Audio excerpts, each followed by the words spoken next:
Oh yeah!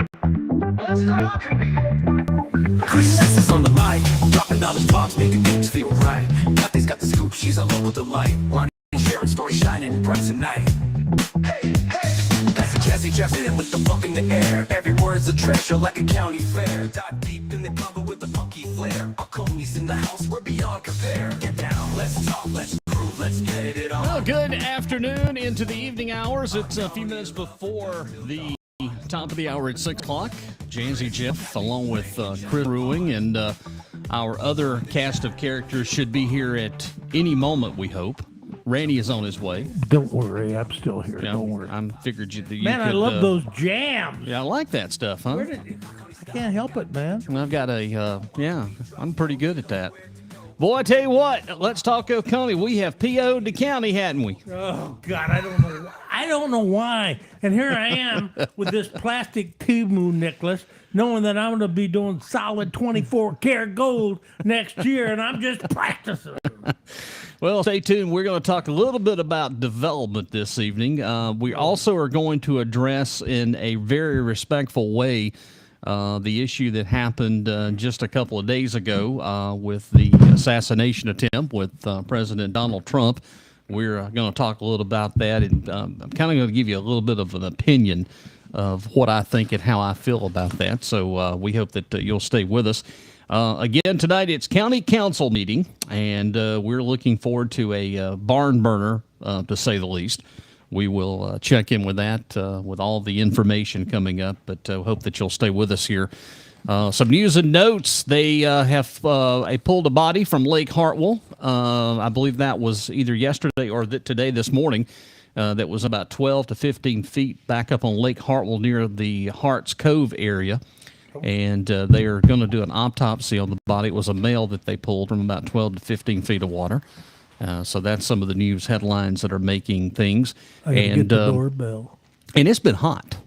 It has been very hot. Okay. All right. Well, Chris is going to go get the doorbell, and all the other folks are waiting. I'm sorry. That's okay, Chris. We'll forgive you this time. I think I can handle it for once. I'm good at that. You're welcome. So stay tuned. We're going to go live to Walhalla, South Carolina, to the Pine Street Administration Complex. We get ready for this evening as we get ready for the county council meeting, and we'll come back here on Let's Talk Oconee and have a couple of information segments for you here this evening. So glad to have you with us here, and hope that you have a wonderful, wonderful evening. I know that it's warm out there, but there is some good news in the weather forecast. Some things are going to be changing, and hopefully that will be a good sign for us here. So we're awaiting the start of the county council meeting, and just as soon as that begins, we will send you up to Walhalla. And again, stay with us right here. As always, you can check out any one of our shows, past shows, by going to our website at letstalkoconeesc.com. And again, that all the information, our current shows, you can watch on the YouTube channel and here on the Facebook. Ladies and gentlemen, let's go to Walhalla, South Carolina.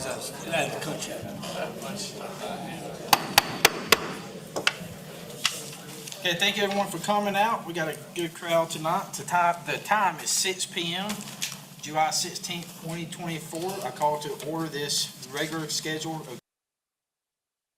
Oconee County Council meeting. Let's begin with a moment of silence.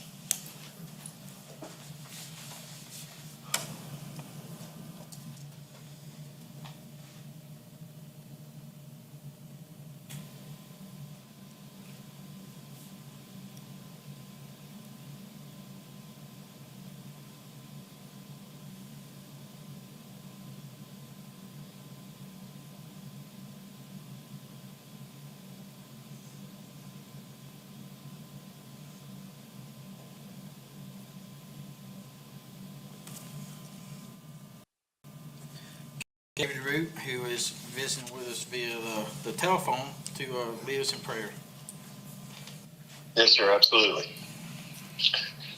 Dearest Father, thank you for this day.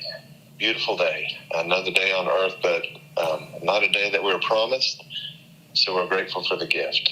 I pray that you create in us truly appreciative hearts, that we see the gifts you give us and the opportunities you give us to help our neighbor and to do the right thing, and that we would be appreciative and follow your lead. Thank you also for council, their willingness to serve. I just pray that you bless them in that service, and tonight that you give them your guidance, give them your direction and your wisdom so they can make decisions that would benefit the county and the state and this nation. I pray in your name. Amen. Thank you, Mr. Root. Mr. Phil Shirley, would you lead us in the pledge? Pledge allegiance to the flag of the United States of America and to the republic for which it stands, one nation, under God, indivisible, with liberty and justice for all.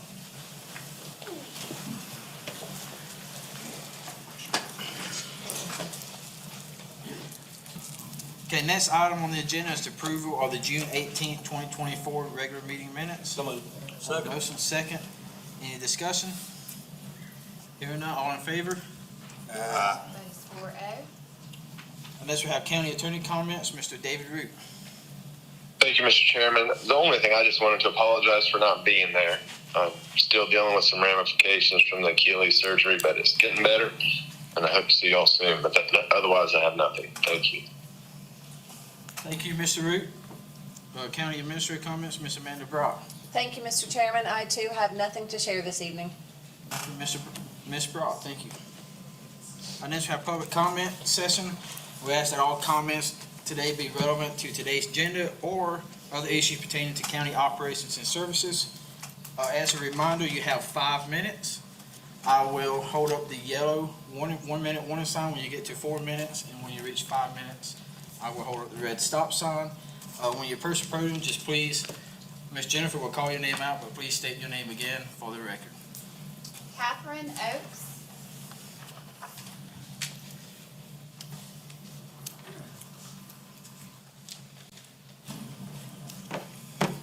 Hi, my name is Catherine Oaks, and I am from Westminster. This is going to be addressed mostly to Mr. Durham. At the June 18th County Council meeting, my sister, Maria Green, spoke during the public comment section about bullying. Her and I left after she spoke, so I didn't get to hear your response to her until after I saw it on a YouTube video. And I'm going to quote what you said. You said, "Your sister," meaning me, "informed me that you," meaning my sister Maria, "were the one going out putting up despicable, nasty signs, which I believe is bullying." Matthew, you know this is a lie, and I've reached out to you multiple times for you to correct this lie. I've only communicated with you through Facebook Messenger and by email at this point. We have never talked in person, by phone, by video chat, or private text. Everything we have said to each other is documented. You asked me if I had any information regarding inappropriate signs, assuming that you meant your stolen, defaced signs, or the ones that had your mugshot on it during the campaigning. I did admit to you that I myself made 2 individual signs, one that was a domestic abuse hotline, and the other one was "Vote No to Domestic Abuse." I told you this because I didn't want anybody else to get blamed for something they didn't do. I didn't want an innocent person getting blamed. I never once said my sister Maria helped me or that she made any signs. I never said what you claimed, and you know that. After your lie, I messaged you at 8 p.m. that night asking you, why did you lie, and you never responded. Maria and I repeatedly reached out to you privately to try to correct this. To no avail. You let the entire county think my sister put up all these nasty signs about you all throughout your district. Because of what? When you finally responded back to one of my emails on June 24th, I again asked you to correct your response, and all you said back was that I implicated myself for 2 signs that I made. You told me to contact Jimmy Dixon of the Oconee County Police Department regarding this, and I did. And I called him, put the phone call on, my sister recorded it on speaker, and Jimmy Dixon does acknowledge that you did show him our our Facebook messages. He acknowledges that I was never a suspect in stealing your signs, and I never implicated myself, and neither is my sister. He also said in this video recording that you showed him all their conversations, and never once did I mention my sister's name about putting up these signs. What in the hell is going on here? Look, is he trying to go after a citizen? He has been. They have. Nick. Yeah. I mean, Nick's is the one that mocked her and it came to her sexual assault. What? Yeah, wow. He said it was feigned outrage. Nick said that on a post. And then, I mean, she stood up to him. Maria does too. That's the kind of crap we have there that people Well, put in. look, here we go. I mean, this is what we've got to put up with for the next 4 more years. Hey, 4 more years. Hey, Unless somebody wants to run against him. That's right. I mean, hey, step up, guys. Listen, I appreciate that he's going to be there for 4 more years because I get to come here with my sourdough bread and my jams and jelly and pickles, and I get to hang out with my friends, and we get to listen gives us to something this, to do, yeah. this absolute shit yeah, but show. you Yeah, forgot. but this is getting very You serious. forgot the other thing to tell him. We're all going to have matching Bentleys, Well, that's and we're going to tool around Oconee. But I like my again, minivan. I'm listening to this, and we're going to go back to it, but I'm listening to every word, and nothing has changed. Nothing has absolutely changed. It's the this same woman- stuff. This woman Well, is and a honorable woman. mother. Yeah, and a woman. And a yeah, woman. let's just pick on a woman because I have a feeling, elder women, but do you see this happening to somebody his age, a guy? No. Do you see that happening? No, they pick on me because I'm old. I'm All right, older. Let's go back. I'm totally. I guess I shouldn't be shocked. We're not shocked. I'm not shocked at all. So, sorry, I lost my spot. Anyways, Matthew, I asked you again, why did you lie to everyone about my sister and claim that she put up these signs when I told you she never did? All of our conversations are documented, and there's no proof I said this. It's astounding to me that you were so comfortable lying to silence and intimidate and discredit someone. And that's it. Thank you, Ms. Oaks. Maria Green. Okay, that right there deserves a round of applause. Yeah! That woman is a role model She for was the county. concise. She was forthright. She told everything. And the biggest thing is she has it documented. But I just find it that the chairman of the Oconee Council is using the sheriff's department.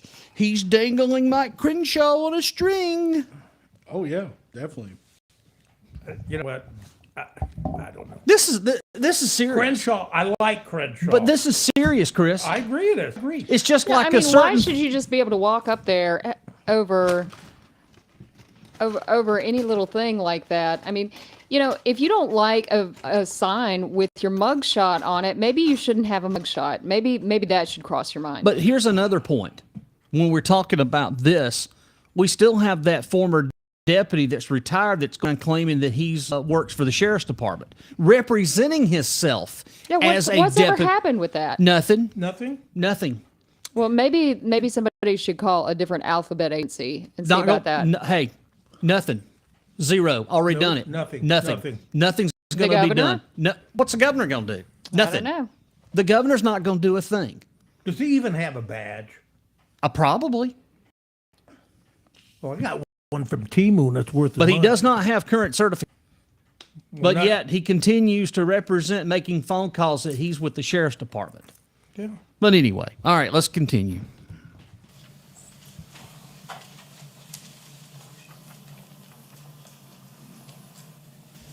Hi, my name is Marie Green. I am from Seneca, and I will keep this kind of brief. I'm not going to rehash anything that my sister just said, but I'm here tonight in hopes that, Chairman, that you will finally correct this knowingly false statement that you made about me at the last meeting. Basically, I would just like to explore why. Why did you lie to everyone about me on the record? And as of this moment, you still have yet to respond to any of my emails. I have tried in vain to reach you. I have emailed everybody on the council. And I'm just not sure why It's I'm being because he's a ignored. coward. And I guess that's your right, but here I am, wasting time, your time, everybody's time talking about this. And this is not how I imagined or hoped this would be addressed. But what choice am I left with? Where do I go? Who do I talk to since you won't respond to me? Basically, I don't understand why you would lie to discredit me. I feel like you lied in hopes to turn people against me, to intimidate me, and to silence me. I feel like you used your position and platform as county council chairman to try and shut me down by telling a bold-faced lie. Instead of addressing my concerns that I brought forward about the behavior and the influence OCC has on our county council and their conduct, I feel like you tried to flip the narrative by lying about me. Absolutely. You attempted to Absolutely. distract from the issue at hand. Does it all the But time. what I A liar don't and think a you realize coward. is that you just proved my point with that behavior.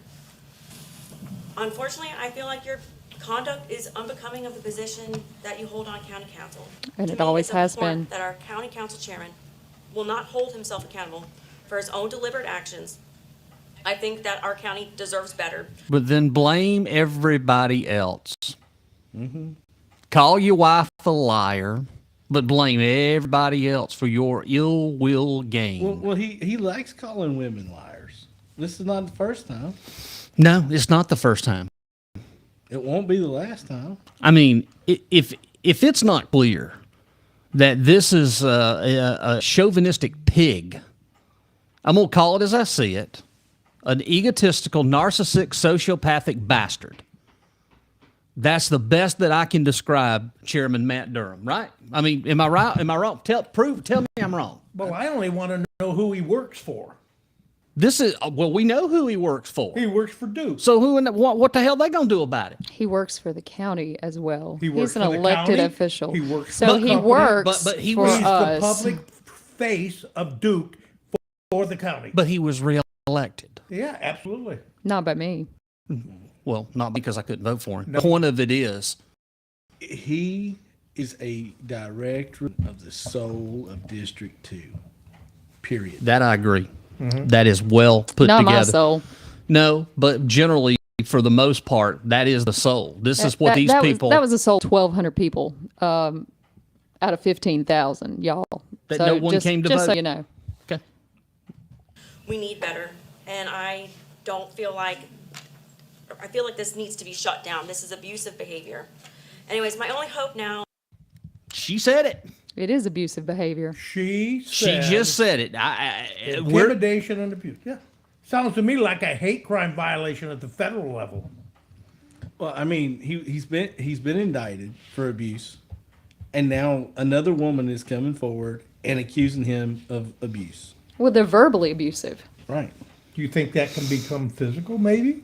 Well, you know, if she keeps talking, he's, you know, we've seen his attitude and the way he jumps around and how he does things. And remember when he was so mad at Julian a couple meetings ago, where he just stayed in his car outside and wouldn't come in because he couldn't confront him? It's quite possible this guy could jump across there and come at her if she revs him up. Well, he's you know- dangerous. You know, society He's dangerous to women. He's not a threat to men. Society has a way of teaching people like that to control them. normally, what you're seeing in the personality of him goes back to his childhood, that he grew up in it. You knew him? No, I'm just saying that 9 times out of 10, when you have someone that has the traits such as this bullying, is at some point he saw it growing up.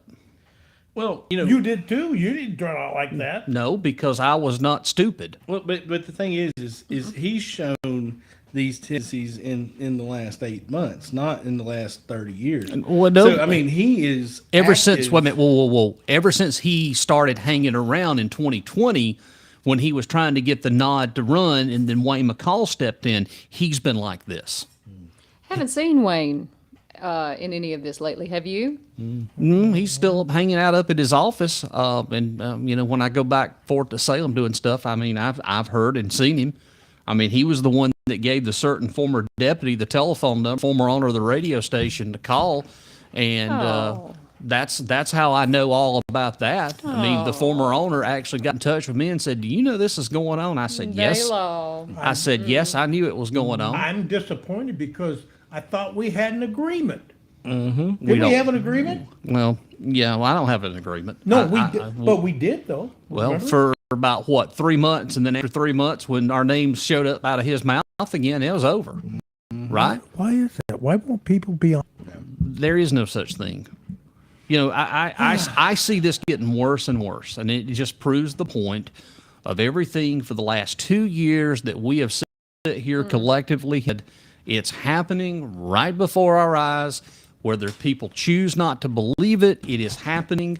And, you know, we can lead the horse to water, but we can't make it drink the water. And that's simply put. There's no other way that we can. There's no way that we can show anybody else. I mean, this is what the show is here. We're here. We're on the air. We've done this day in and day out. And I believe, if I'm not mistaken, we're coming up on about 300 something episode 2 years. Really? Yeah, we've had a lot of episodes in 2 years. We've done a lot. You know what?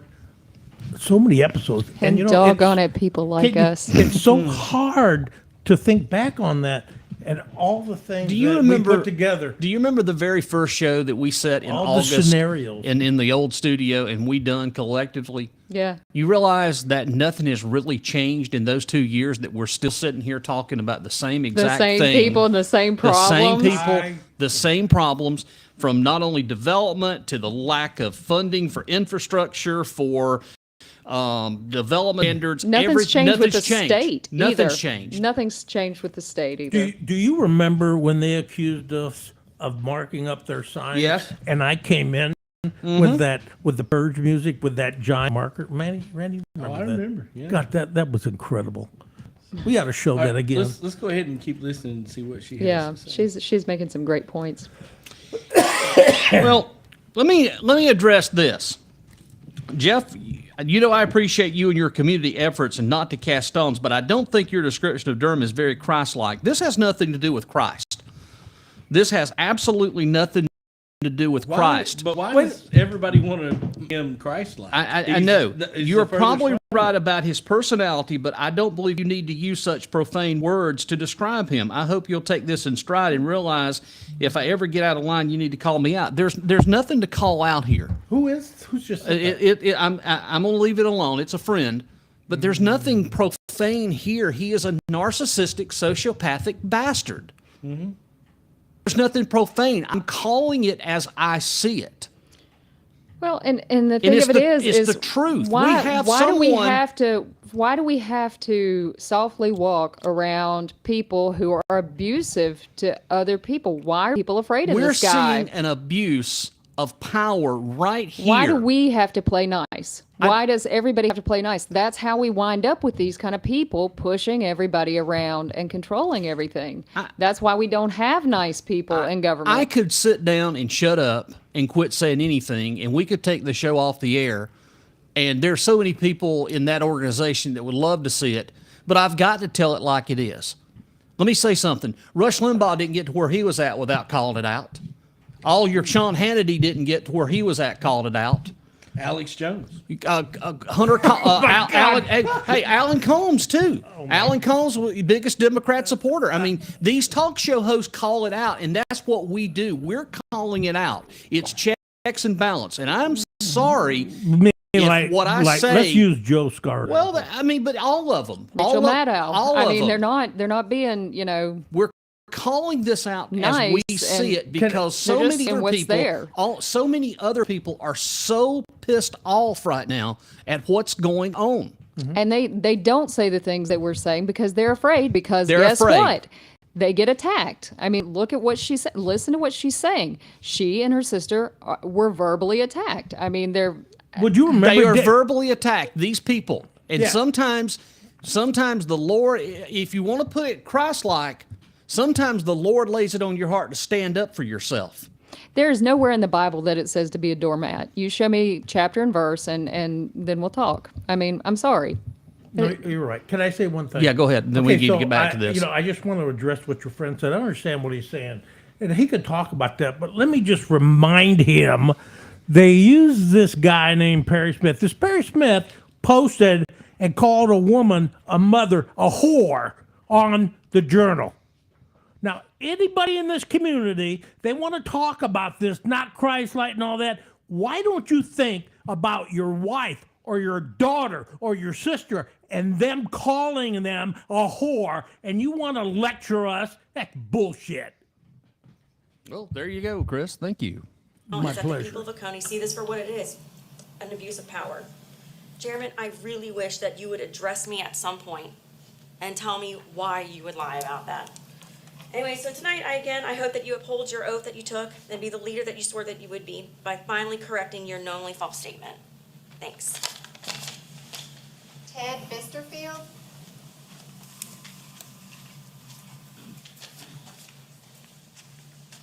Good evening. I'm Ted Bisterfeld. I live at 129 South 4th Drive, Seneca.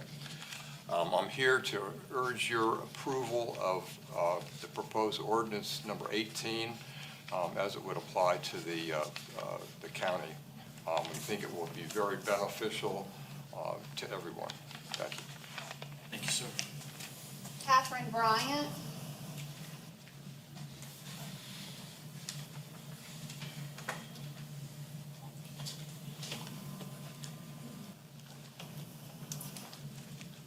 Good evening.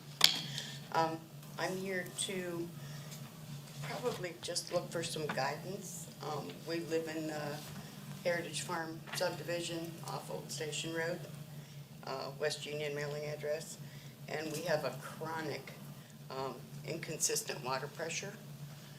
It's been going on for years and it's been getting worse as time goes on. You call, report it. The technician is evidently not required to announce their arrival or to leave any kind of a documentation of what they found. We never. I hate to say it, but I think they're in the wrong venue. The county doesn't own water. Yeah, I think they need to be. Or a is she city. talking about a Wahala? I'm not sure. Let's listen further. Any feedback. So we don't know how to rectify the problem. We need some guidance on where to go. As I look at the state code, it tells me that fire hydrants are required on municipal water distribution systems, and we have none. It's at least a mile back to the back section, plus some spurs. Evidently, when the water line was installed years and years ago, there's about 50 parcels back there. They put it in an undersized line. They tell us like 2 inches rather than 4. At 6:30 in the morning, you can't get a shower. And we understand that the pressure may be low, but we'd like to have it to be consistent. We just don't know where to go. We'll address at the end. Thank you. Thank you very much. Reagan Merritt.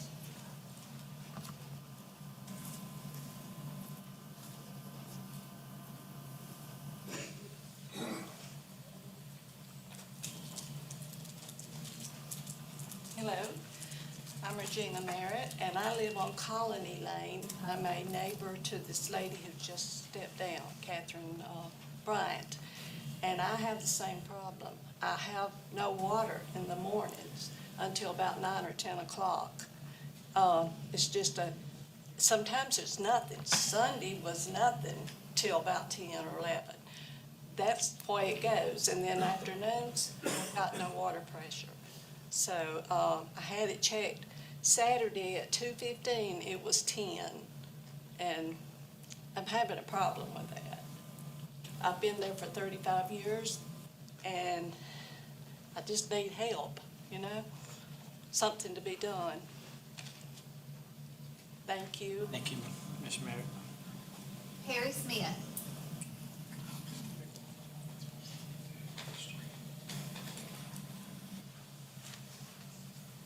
Hello, Council. I'm Perry Smith. First, I'd like to congratulate you guys on your recent Republican primary win for the County Council. The turnout this year underscores the critical importance of civic engagement, and I commend all those who participated. What I'm here today to talk about is the pending lawsuit against the county for the bonding. I'm deeply concerned about the ongoing lawsuit against the county and its citizens. which threatens to impose significant cost in the long term. It is my firm belief that the plaintiffs should bear full and all responsibility for any financial burdens incurred as a result of the recent litigation against the county regarding the bonding of the Sewer South to I-85 project. The involvement of individuals such as Jim and India Lancaster, Carl and Terry Myrie. Oh, India Lancaster's also, she ran against the incumbent Matthew Durham. Gwen McPhail, she ran against the incumbent Glenn Hart. David Dow, who actually sits on the the Sewer Authority Board. Doug Musick, Bruce Burrell, John Wagner, Lillian Lusk, Linda Love, and the South Carolina Public Interest Foundation raises serious questions about the motives behind the legal action. It is troubling that these individuals, some who ran against you guys, defeated in the primary elections, may have done this for political gain. Strange, isn't it? Oh my God Almighty! I didn't know he went to law school. I didn't either. Oh. Did we miss that? And, did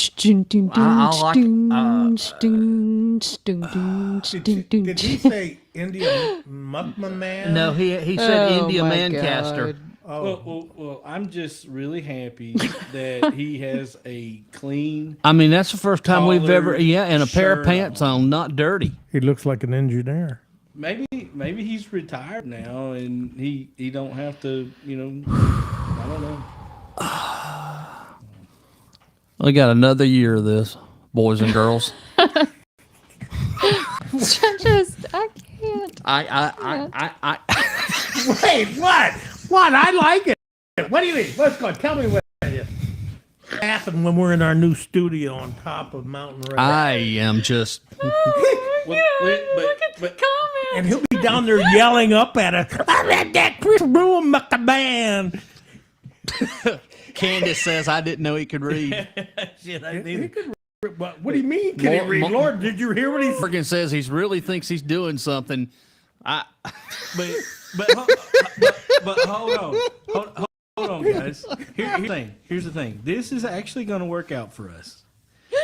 This lawsuit tomorrow is going to bring out the fact that they can't do something in one part of the county that they're not going to do in all parts of the county. Well, yeah. So instead of having to finance the our own sewer treatment for our properties in the mountain, they're going to have to bring sewer up the mountain, and we're not going to have to pay for it. Speaking of law, and what happens with development? hey, speaking of lawsuits, you all know that they're going to have to settle with Stokes. Yeah, I saw that. Did y'all see that? Now, what happened with that one? They're going to have to settle. The county is going to have to settle with Stokes. Who is Stokes? That's the gentleman that got illegally fired. The planning guy. The planning guy that got fired that Glenn Hart hated. Yeah, Really? they said, Yeah. So Yeah. They said they targeted him. Yeah, they targeted him. Well, hey, you know what? They are targeting people. Perry Look Scott out at there- it. I look at it. What? How is that any different than what they did to Maria? Do y'all remember agree. Bubble Bass from SpongeBob? I mean, set this into motion again. There is a constitution, Flats flounder. a constitutional part in there, in the state constitution, that says you can't use Sewer South for just one specific area, this bond. Right. And, So- and again, So you think they'll find the county at fault? Well, because people in Mountain Rest don't have access to the sewer. Why should they have to pay for a sewer when they? people in Salem and Tomasi and Doesn't Mountain Rest Well, just and Long people. Creek. There are people in Walhalla that don't have access to sewer. And well, they're Durham right within lives in Mountain Rest, Well, doesn't he? they're, Yeah. but Then why would he make his people pay for it? Ask him why. Why does he say that people put up signs that they didn't put up? I mean, ask the guy. He won't answer you, but ask him. I mean, I'm just glad to go that the violin's playing, you know, up there in front. It's just the same thing. In 2 years, nothing's changed. I demand that these people Oh, and so Oh, whoa, wait a minute. I demand. accountable and that they pay every dime of the citizens' money they wasted. I'm pretty sure I don't give a shit what Barry Smith wants. Maybe they'll buy him a new truck or some new harbor lights. It better not be a lariat package Speakers? because that's Don't not you right. find it? Wait a minute. Hold on. Don't you find it funny that Perry's always the last to go? Mm-hmm. And any's ever spoke, he's always the last to go. Poor guy.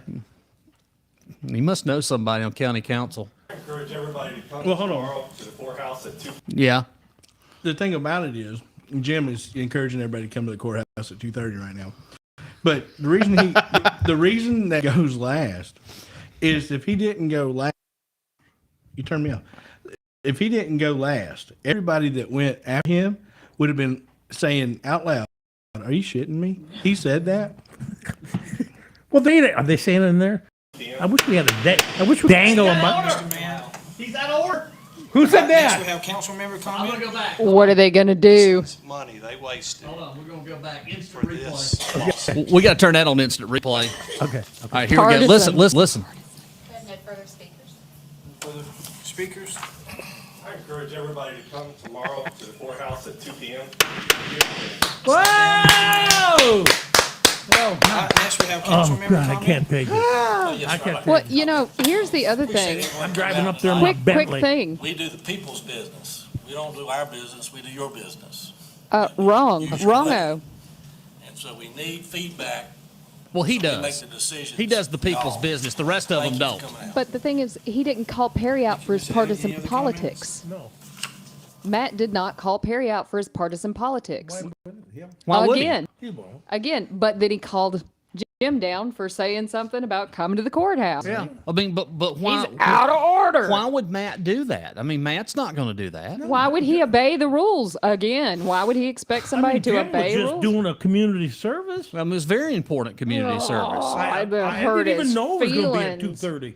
It's at 2. 2. Oh, It's so 2 see, o'clock. See, he needs to do it again for people that have a hearing disability. It's 2 o'clock tomorrow, and it's going to be at Oconee Courthouse. Do you Mike, think? if my Do truck you is not done, think that I'll it's make one. odd that because I mean they don't get to schedule themselves, but they do get to play with it a little bit. Don't you think it's odd that they made it 2 o'clock on a Wednesday afternoon No. when people are at work No. and they can't come? No. Of course it's not. I don't because No that, coincidence there. well, they don't. They schedule when they can schedule them.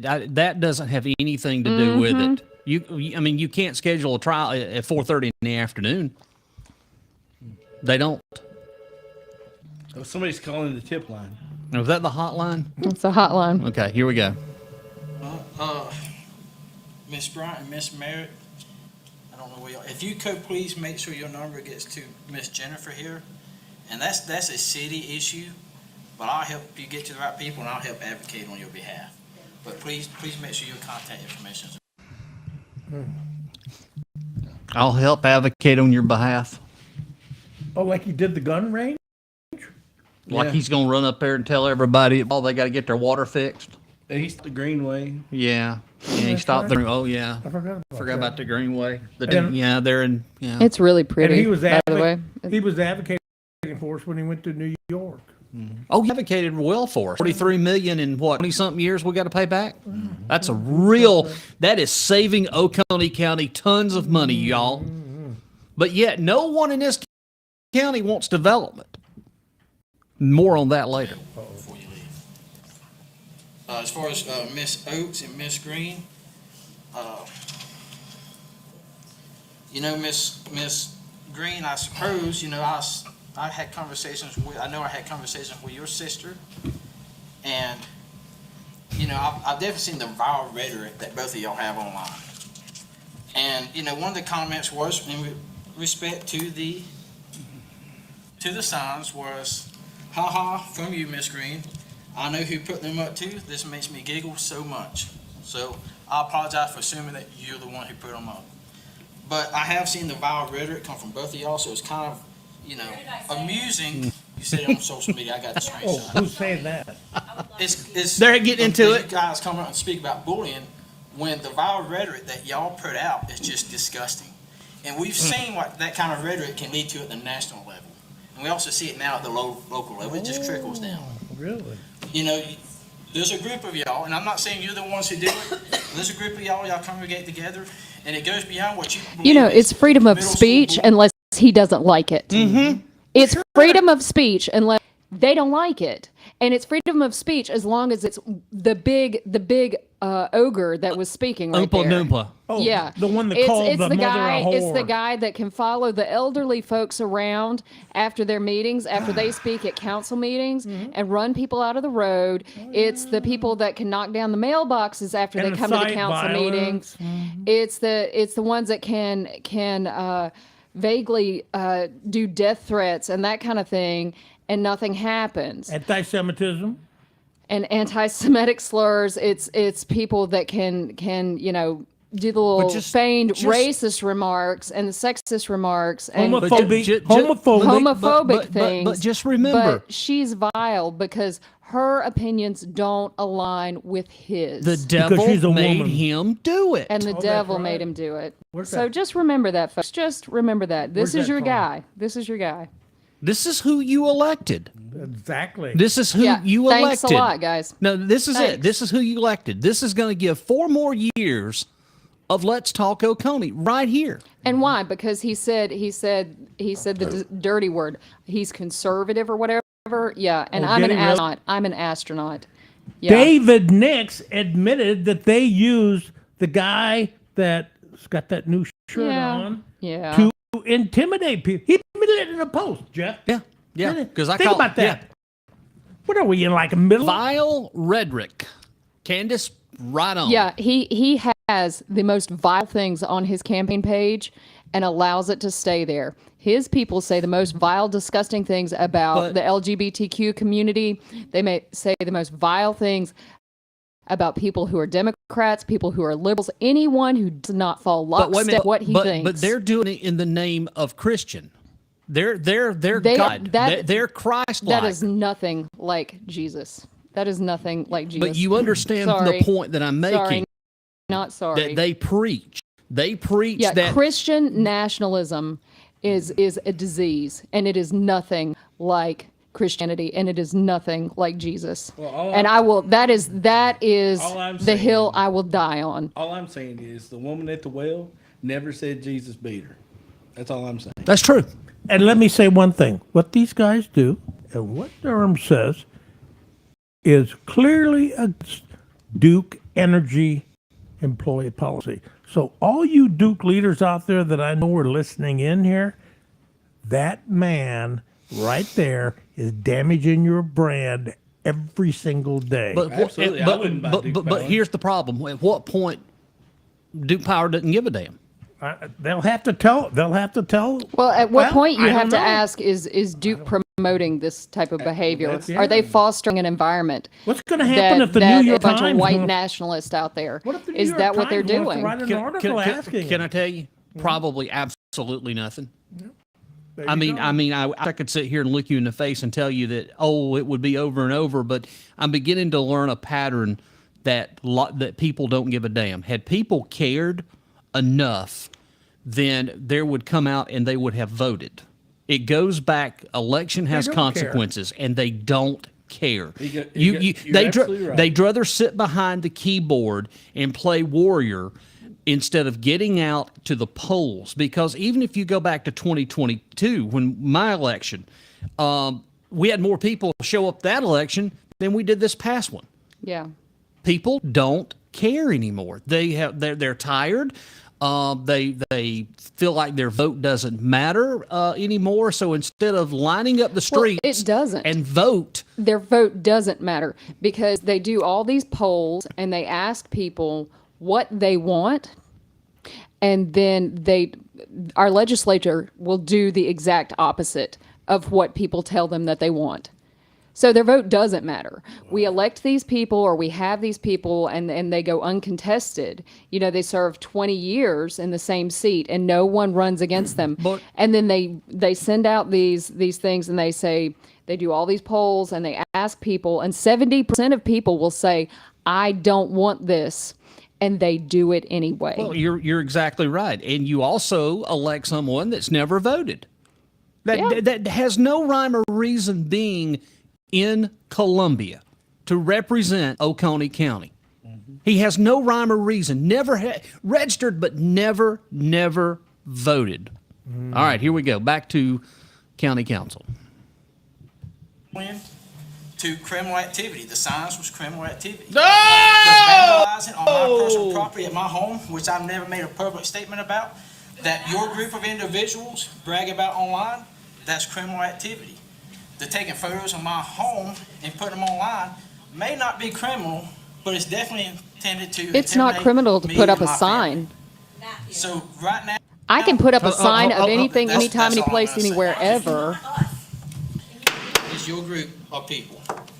I am not a part of any group. Any other council member comment? Remove needs her. to- Any other council member She comment? needs to get an attorney. Hey, he said that? You cannot own up to your wife. At my home, which I wanna I've go never back made and a listen to public this. statement about, that your group of individuals brag about online, that's criminal activity. The taking photos. So is he declaring that Let's Talk Oconee is criminal activity? Ooh, golly, that sounds... That sounds like he just launched a World War threat to us. That is the definition of slander. When people start talking about slander, that folks, that is the definition right there. Okay, there's your a definition. part of a group. What group? Who is she? Anyway, she's not part of my group. I don't even know her. Who is the group?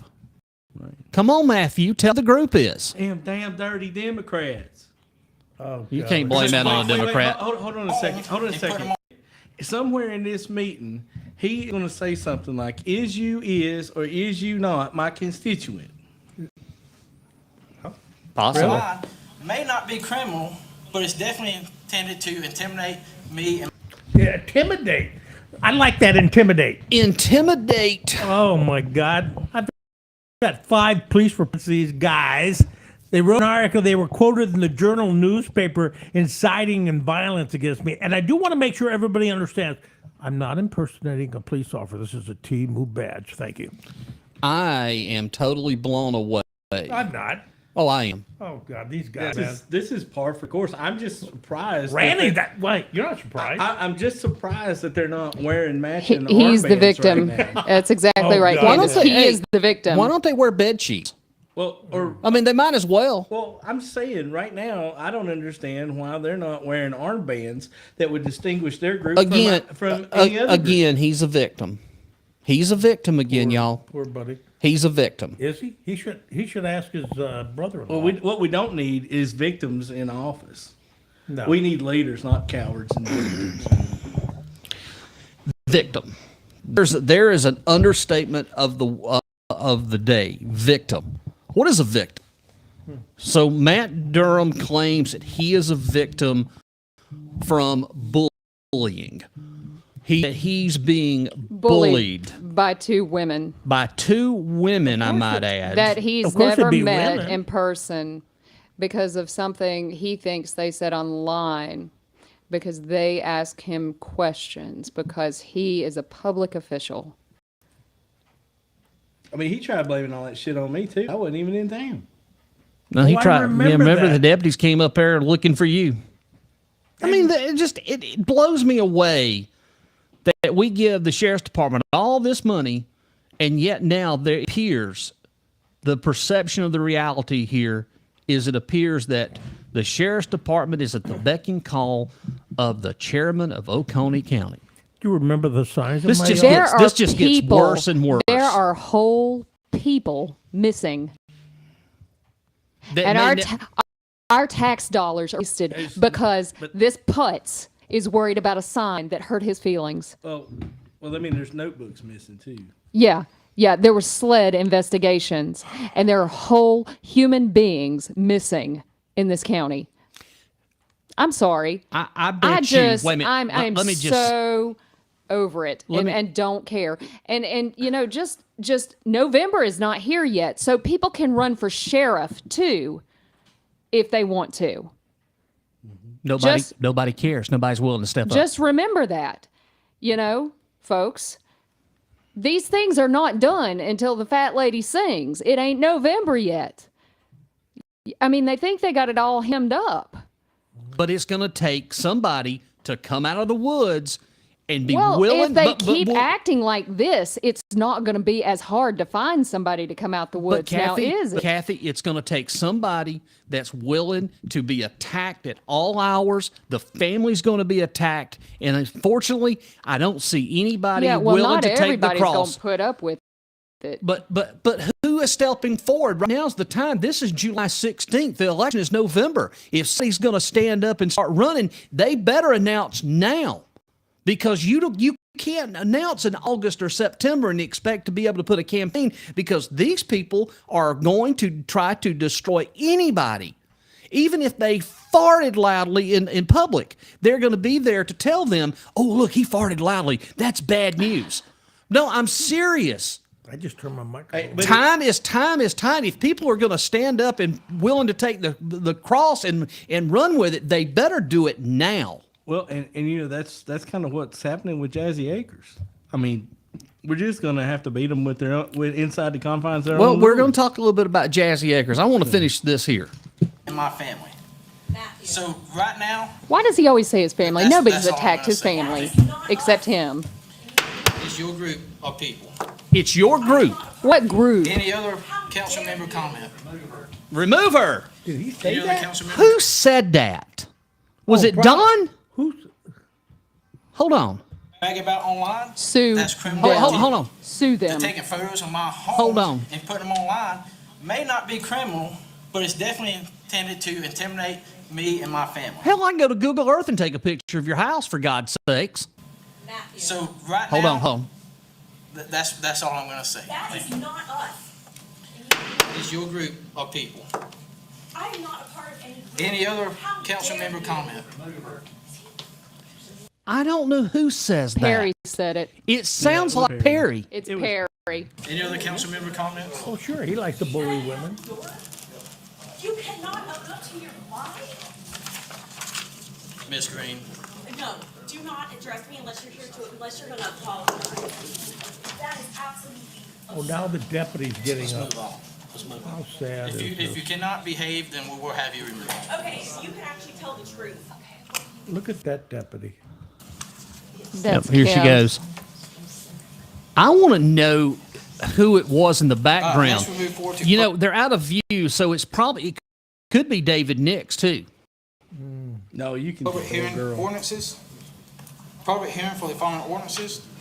We have one ordinance 2024-16, an ordinance authorizing the execution and delivery of a fee in lieu of ad valorem taxes and special source revenue credit agreement by and between Now Amanda Oconee gets up. County, Amanda gets up and she walks back there.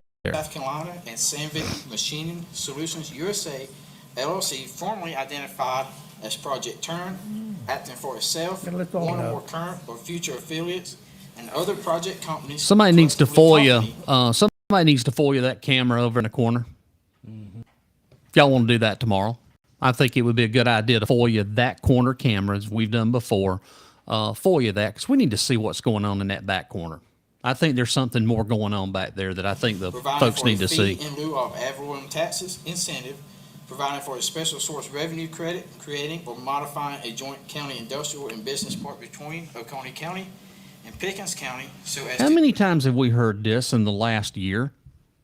Project Red Snapper, Red Goober, or whatever it is. I mean, how many times have we heard this? It's three. Give them free taxes It's and 3 jobs. Y'all, I'm gonna let y'all talk a minute because I'm gonna go visit Niagara Falls. yeah, do Well, just that. let this thing. Let me run till show do you it. how much we waste tax money. I'm going to the bathroom and flush the toilet.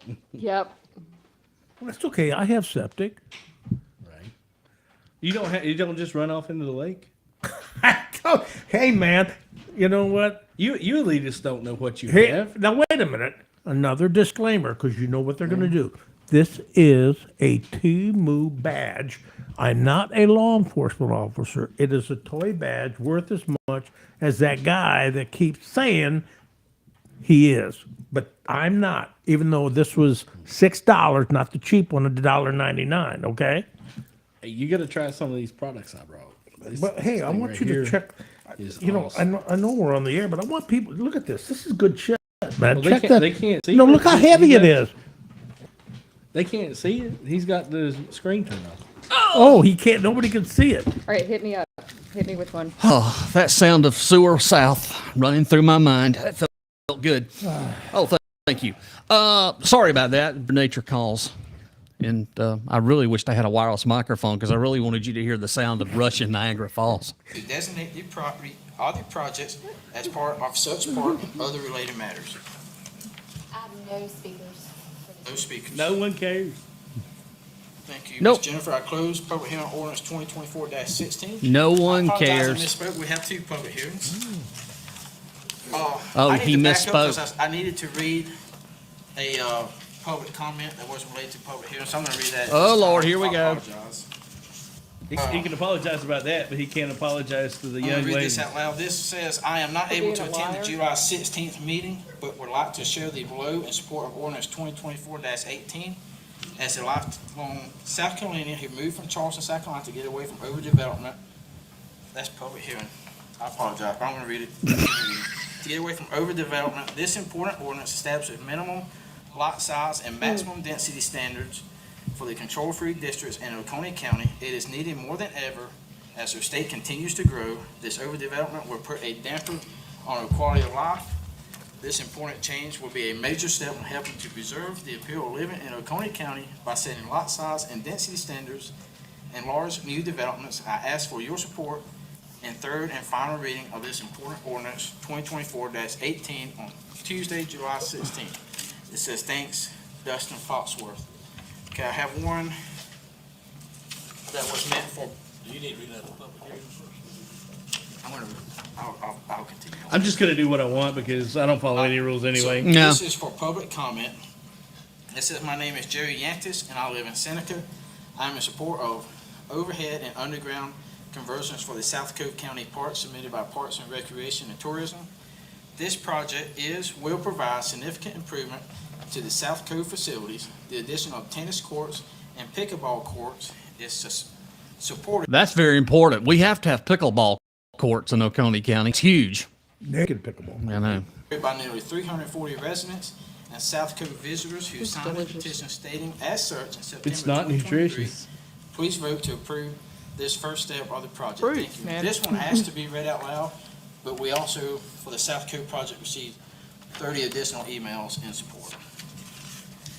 Okay, now I move to the public hearing. I apologize. See, it's so easy to say. 2024-18, an ordinance amending chapter 38 of the Oconee County Code of Ordinances in certain limited regards.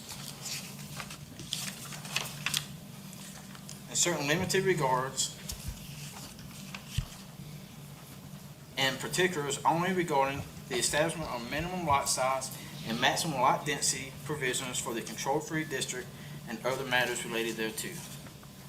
Yeah, 22 speakers. 22 speak. And just a reminder, public comments on the ordinance, that's the topic, and there's no time limit, so you have as long as you need. Watson Johnson. We could fast forward most of that shit. Yeah, that's not going to affect Jazzy Acres. Watson Johnson, and I live in Salem. I am here to support. Just remember, all of these are Kiwi people. They live on the lake. Right? There's all these 22 people are from the lake. Oh, if it's in favor of a I pickleball know court, him. count me in. Yeah. This is actually the zoning, the development standard, I should say. Excuse me. We can't say zoning on this program. It's banned. The Federal Communications Commission won't let us say zoning because that's a bad word. Are you kidding? You can't say zoning. Zoning is you can't say zoning. You'll get in trouble. Perry will be after you. We see how that's turned out before. I know, right? Density limitations in Okay. Oconee County. This ordinance is a good What start is that? in preserving everything that makes Oconee County a desirable Sweet place or that we all enjoy. And I can't do that. We also, now Sure. with I-85 and the I don't need completion of sweet Sewer pickles. South, we have the ability to easily get places for both industry and for the residents. New industry is going to bring in new jobs, it's going to bring in new people who need new housing. When I arrived in this area in 1973, there wasn't much in Oconee Pickens or Anderson counties, and Greenville wasn't anywhere close to what it is now. Look at Woodruff Road. In the early 80s, you could go from I-85 to Simpsonville, and there was nothing. Chris, there is the word for the last 2 years. Oh, yeah. He says Woodruff Road. Who owns it? Who owns Woodruff Road? Me. I even You have. need to buy I that almost guy's wore that steak. shirt tonight. Oh yeah, baby. Woodruff Road. Justin Jackson. Look at Highway 153 in Powdersville and the growth around Easley. Man. Do we want Those are this good. kind of congestion? Well,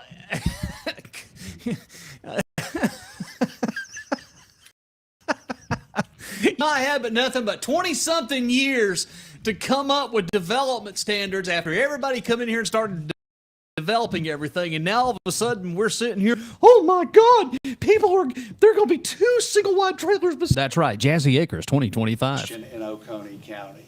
I don't think we do.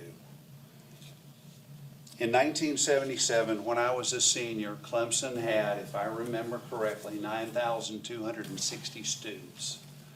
And the charter, if I remember correctly, was to cap it at 10,000. And now there's somewhere around 25,000 students.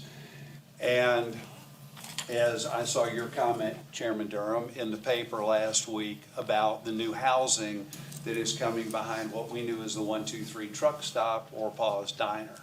All the student housing is now coming to Oconee County. Growth in this state is well documented, and last year South Carolina was #1, and in the state Greer was the first or the largest growth in the state. My career, I was blessed, and it took me all over the state over 40 years, plus years, and I was able to observe a lot of growth and things that were done properly and not done well. As I said, the ordinance is a good start. Growth can be smart and well organized, or it can just happen. And it has just happened in a lot of places. When it's organized, roads, infrastructure, public services, schools, and supporting businesses are in place before the development overwhelms. Fees are in place for to alleviate the cost to the existing residents. If growth is not organized and planned, trying to play catch-up is costly and it's unbelievably inconvenient to everyone. Most people want to preserve their land and would never want to see it turned into a development. But situations arise and sometimes it has to be sold. And you can't control what a new purchaser does with the land once they own it. It happened in my family. Well, what do you think there, Ruin? I'm interested in what Kathy has to say. Yeah, Kathy. Is it good? It is good. Okay, I just want to make sure. Sorry. It's really good. Reading. Sorry. I'll start. Put her on the big screen so they I'll can see start. her. I'll start. Hold on a minute. Look, Kathy's on the big screen. Where? There you go. All right, Kathy, go, Kathy. Tell them what you got there, Kathy. It's blueberry and blackberry. Blackberry, is that right? Yeah. It's delicious. Oh, these yeah, pickles. on sourdough. And these superb. Pickles. Squash pickles. Yeah, it's pretty Just pretty sitting awesome. over here all by myself. So Jeff's No, not getting any. so we should really talk about this. Well, let's do it. Let's let a few more play because we Okay, really got to talk okay. about development. Yeah, we'll take our time on Because that. development's very important here. Hey, there's the farmer that raised them blueberries is watching right now. Mr. Bond? You did a great job. You can see all over the state what happens when a developer comes in, buys land that has no controls in place. Often it's not pretty. When ordinances are lacking, trees and green spaces are destroyed, clear cutting damages the streams and the lakes, and the road and side setbacks are insufficient. High-density housing is placed where roads are unable to handle the traffic, and every required service is strained. Thank you again for taking on this important issue. I appreciate your support of the ordinance. And as I say, it's a good place to start. There's a lot of work that needs to be done afterwards. Thank you. Thanks, Chair.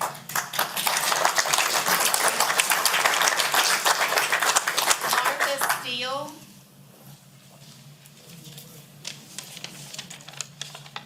Good evening, County Council members. I am Martha Steele, and my husband and I live in District 3.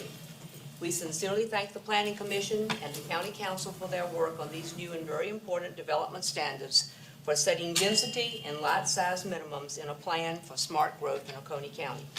Certainly, smart growth would allow our county to grow while simultaneously protecting and ensuring a lasting and workable infrastructure that would not be destroyed by the rapid development of high-density projects and their resulting nightmarish traffic conditions with the many safety issues of traffic congestion, fire protection, and law enforcement.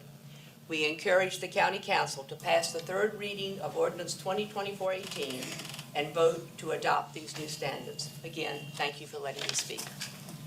Lee McKenzie.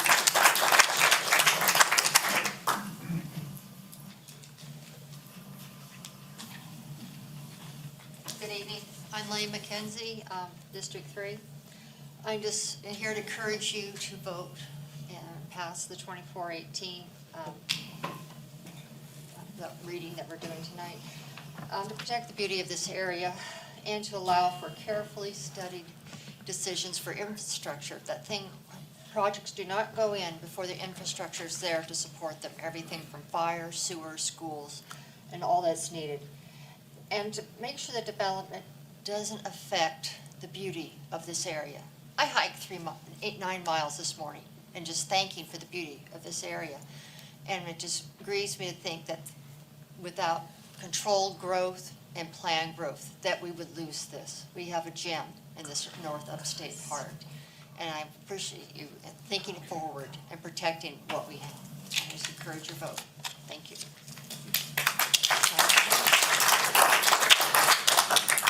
Mr. Garcia? Can't make out the first name. Sorry. Frank. Good evening. My name is Frank Garcia. I'm here to encourage you to vote for the 2024-18. We live in a beautiful place. I'm an outsider of Miami, Florida, and Atlanta, and I don't want that here. The density was unreal. So if you can please support this ordinance, appreciate it. Thank you.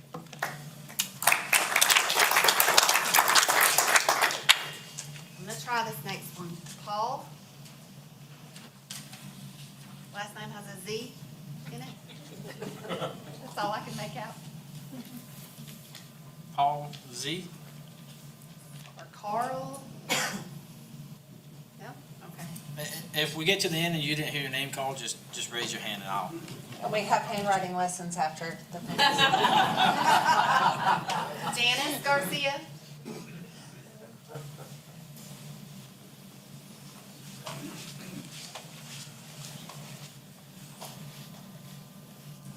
Good evening. I'm the other half of Frank Garcia's couple, and also am here to ask you to support 2024-18. We love living here. We have experienced twice, once in Miami and once in Atlanta, uncontrolled growth. In both places, we lived in a rural area that was then subjected to high-density development without proper infrastructure.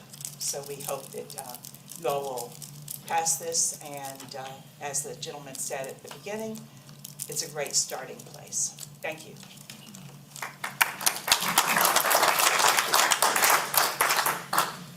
Pete Bolenhoff?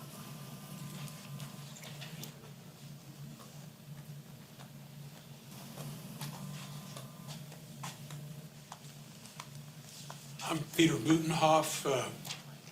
Been blessed, my wife and myself, to live in Seneca and Oconee County for 20 years now. Rented for 2 years while we built our dream retirement home. During that time, we've had grandchildren visit. Now we have great-grandchildren, 4 from our grandchildren, who 3 of which graduated from Clemson, married people they met at Clemson. They all want to live close by. They love this area. And it's not just the university, it's the area, the mountains, the greenery, the waterways, and the lifestyle we enjoy.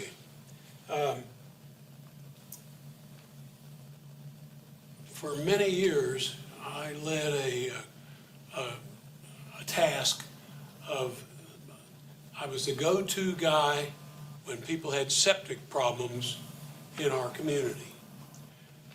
And I can tell you there were many. I'd have urgent calls for, who do you recommend for pumping?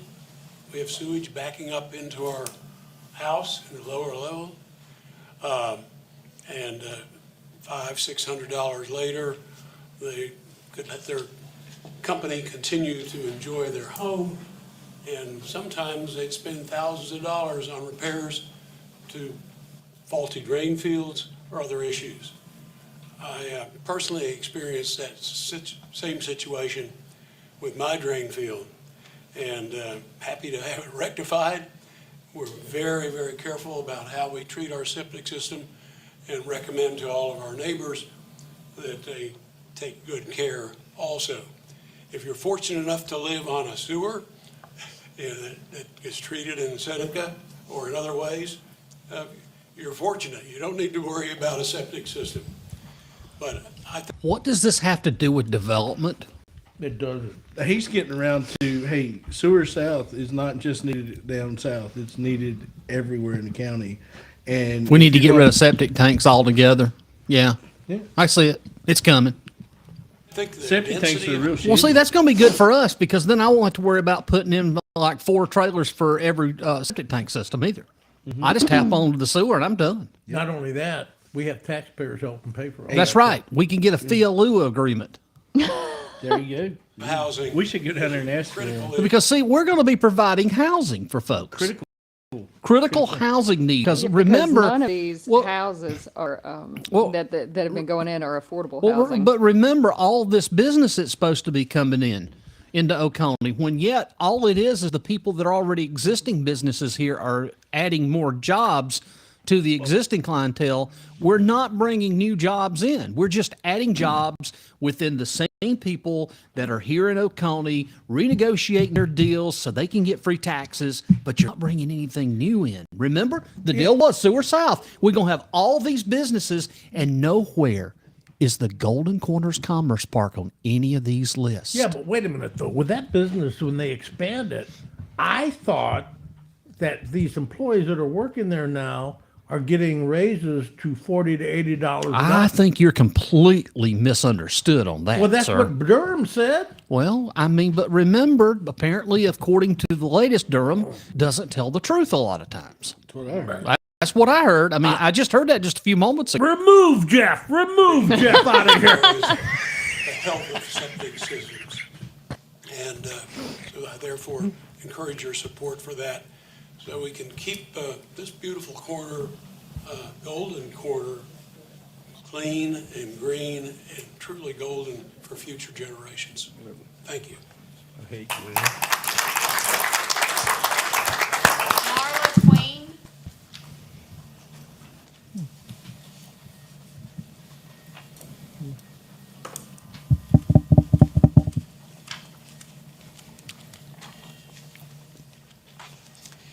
Good evening, council members. My name is Marla Queen, and I'm a resident of Salem. Thank you for this opportunity to voice my support for ordinance 2024-18. I moved to the upstate because of its beauty and abundance of nature, like everybody else that has gotten up here. In the 6 years that I have lived here, I have seen development happening all around me. And for me, the most disturbing is the clear cutting of land to make room for housing developments, plural. I am not against building per se because I understand that it generates revenue, but I believe it should only happen after certain measures are taken. Well, what was it? We can't have red trees? I mean, seriously, remember, we can't have red trees. Yeah. We have to cut all these trees down. Well, and they didn't want the ordinance that said that once you cut so many trees and you put back in businesses that required them to plant a few trees. Do you remember that? But the zoning and buffering, because they said, well, you know, hey, if you're going to clear cut all this and put in this business, then hey, let's put say that they have to put back in a few trees. And they're like, no, you can't tell people what to do with your property. No, it's property rights. If you don't like it, go buy it. Yeah, I mean, so yeah, just the that's what trees. we're doing. You cut down, 200 trees. Maybe you should put back 2 or 3 or 5 or 10.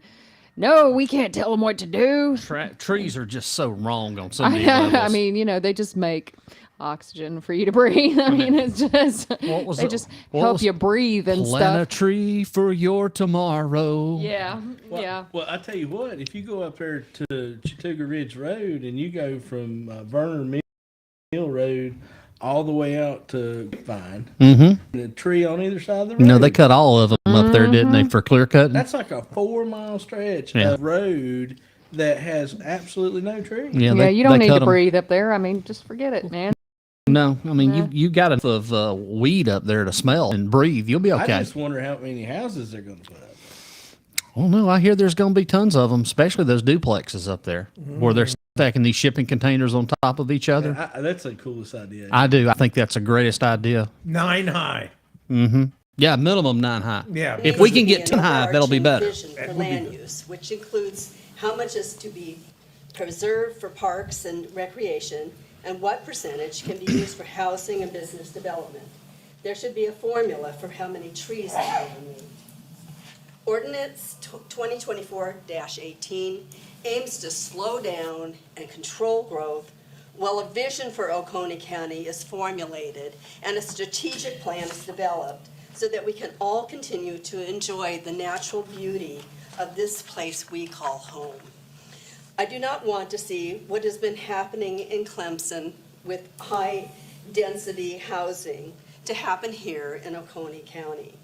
Limiting housing projects to 2 homes per acre where there is a need for septic tanks or 4 homes per acre where public sewer systems are in place will allow growth to continue here without totally devastating the environment.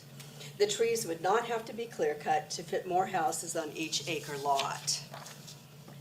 Moreover, without controls on buildings such as Ordinance 2024-18 proposes, we run the risk of overburdening our existing infrastructures.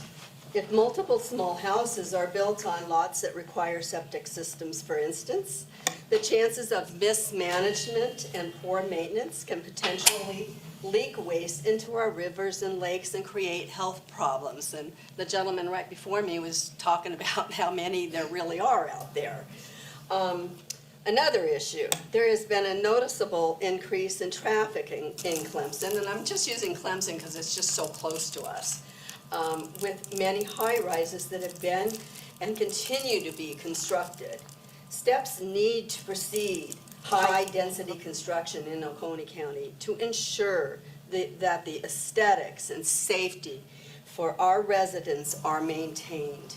We need to know if our existing roads can handle the increases in traffic and assess the impact on our fire and emergency services.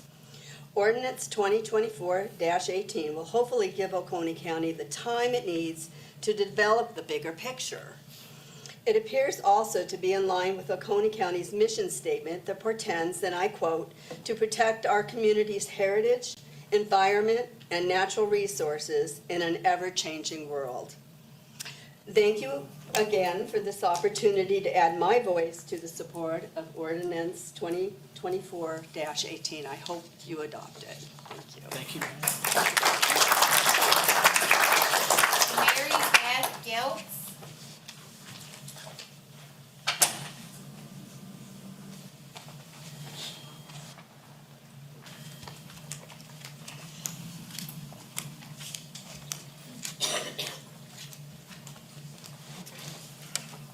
I am Mary Beth Geltz, and I'm here to ask for your support for Ordinance 2024-18.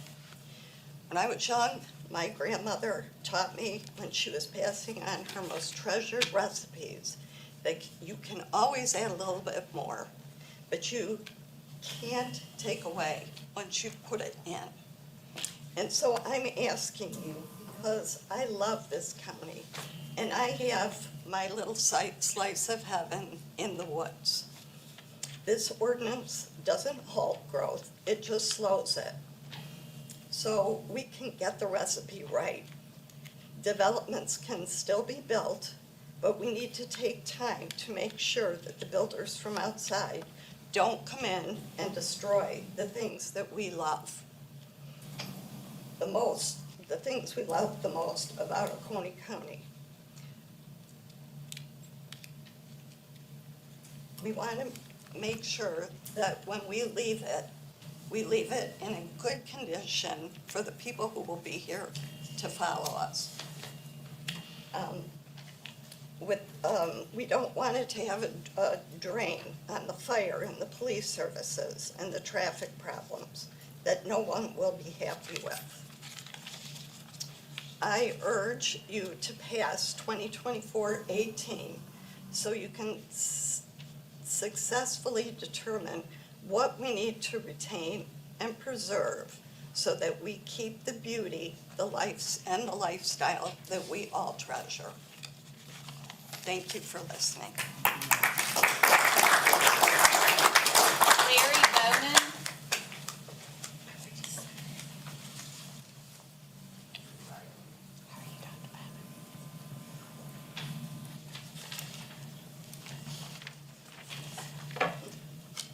Good evening. My name's Larry Bowman, and I've lived in Oconee County for 45 years.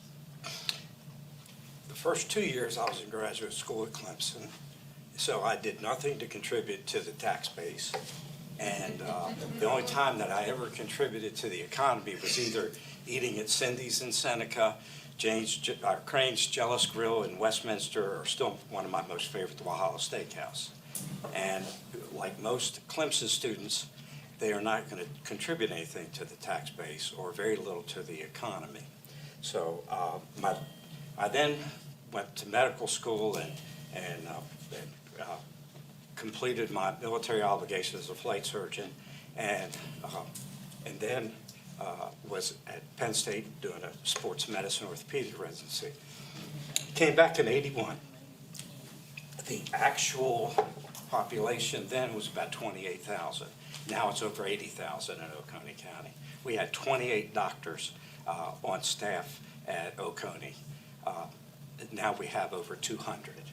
So the county is growing. And my concern, I agree with everything that everybody said, that we're worried about hard infrastructure and the aesthetics. But one of my real concerns is I was here in 69 and 70 when they were building the lakes and building the roads. And the roads haven't changed, and you can't change the traffic patterns. So for fire and the emergency responders and EMS, minutes mean lives, and we can't change the traffic patterns. So I think quality development's critical.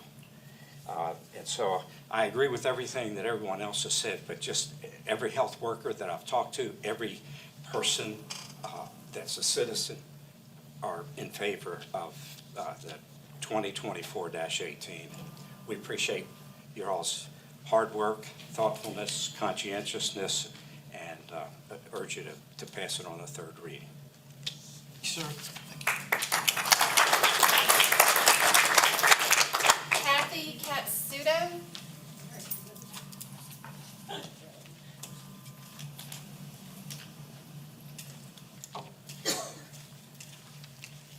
My name is Kathy Capsuto, and I live in Salem. And I'll be very brief.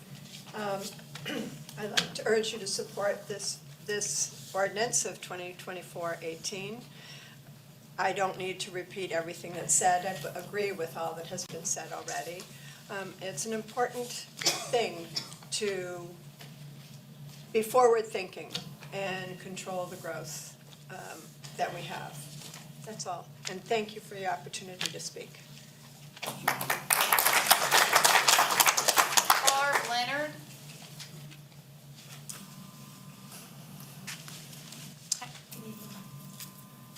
name's Barbara Leonard, and I live in Salem. My husband and I moved here in January 2023 from a community north of Tampa that experienced explosive growth that was not properly planned for. I am in support of the passage of the ordinance 2024-18, controlling the minimum lot size and maximum lot density in the control-free districts in Oconee County. There are numerous reasons why we need to control population growth. As many of us know, Highway 130 will not be widened. It's a 2-lane road with 2 bridges and 2 dams. How many times do we already have to stop on the way into town when cars make a left turn? Even now, before additional growth, in emergency situations, it's already backed up. So if we're adding a population the size of Walhalla, this is a dangerous situation for an evacuation or getting emergency vehicles through to save lives. In the community we came here from, in Florida, our rapid growth required building new schools, hiring hundreds of teachers, and regular redistricting of the children, forcing them to move schools as growth occurred. It was extremely disruptive and divisive in our community. And it was very emotional for the children being forced to move schools, separating them from friends and teachers that they had developed relationships with. Also, there were not enough buses or drivers, so children had to be picked up in shifts.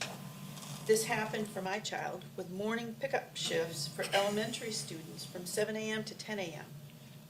Some children were not getting off the bus in the evening, getting home until 5 p.m. This was very disruptive to family schedules, and especially those with multiple children in elementary school, middle school, and or high school with varied bus schedules. It's horrible. In addition to stressing our educational resources, our healthcare, law enforcement, fire department, and EMS resources will be stressed. There will be increased crime, drugs, and vandalism, and there will be a drawdown on the water table affecting the availability of fresh water. So finally, we must ensure that developers are paying fees for all of the needed additional infrastructure. Any shortfall in tax revenue collected from them or industry to cover this growth will mean an increase in taxes to residents. So I support the passage of the ordinance. Thank you. Dave Emanuel.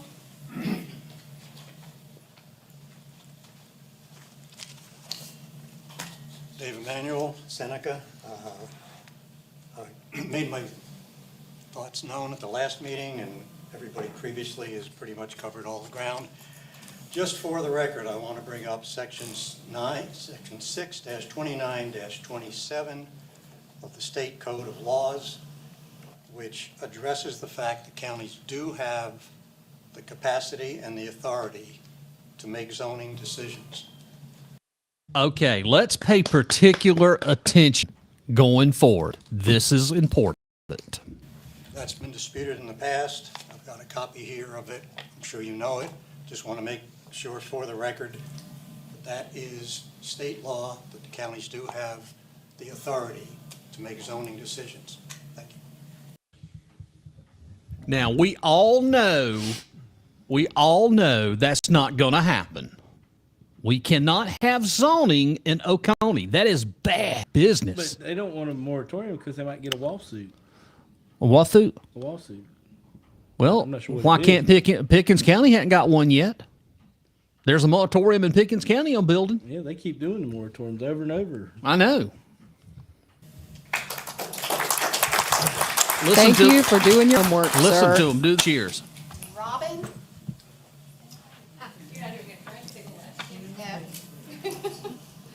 Hi, I'm Robin McLaughlin. Thank you for the opportunity to once again ask for your support to pass the ordinance and to address the concerns, my concerns over the threat of high-density runaway development that overstresses our current infrastructure and is quite honestly out of character for the flavor of this area. Most of us are likely here, either moved here to this area or remained in this area because we do love the rural setting, because we do love the beauty, because we do like a slower pace that the high-density areas kind of go against. Areas of concern for me are numerous, but I'm just gonna go over a couple of them so not to take much time. The roadways, the traffic, and the upkeep, just like everybody else. Who will pay for the expansion? How far will that expansion extend? Will there be additional roads that don't touch on Highway 30, say maybe Old Clemson Highway, which is already in need of repaving with current loads? Will expansion look at total impact versus just getting people in and out of neighborhoods being built? Think how busy the intersection of 123 and 130 is right now. Now add 2,000 to 4,000 cars.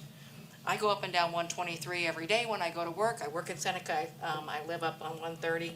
And, you know, it's kind of troublesome already when you're trying to get home, but add that much more in there. Without some other roads to address that, that becomes an issue. And additionally, will the roadways be clear-cut or have a large enough buffer to solve the problem of looking just exactly like what was put on 123 out towards Easley? Takeaway for me is limit the population density, and the more densely populated development should coincide with sufficiently existing roadways, of which 130 is not currently. Another issue for me is access to health care. It took me literally a year and a half to be able to get an appointment to get primary care in this area. And the gentleman who I saw spent the entire time talking to me about how overworked he was because we don't have enough doctors to handle the current load.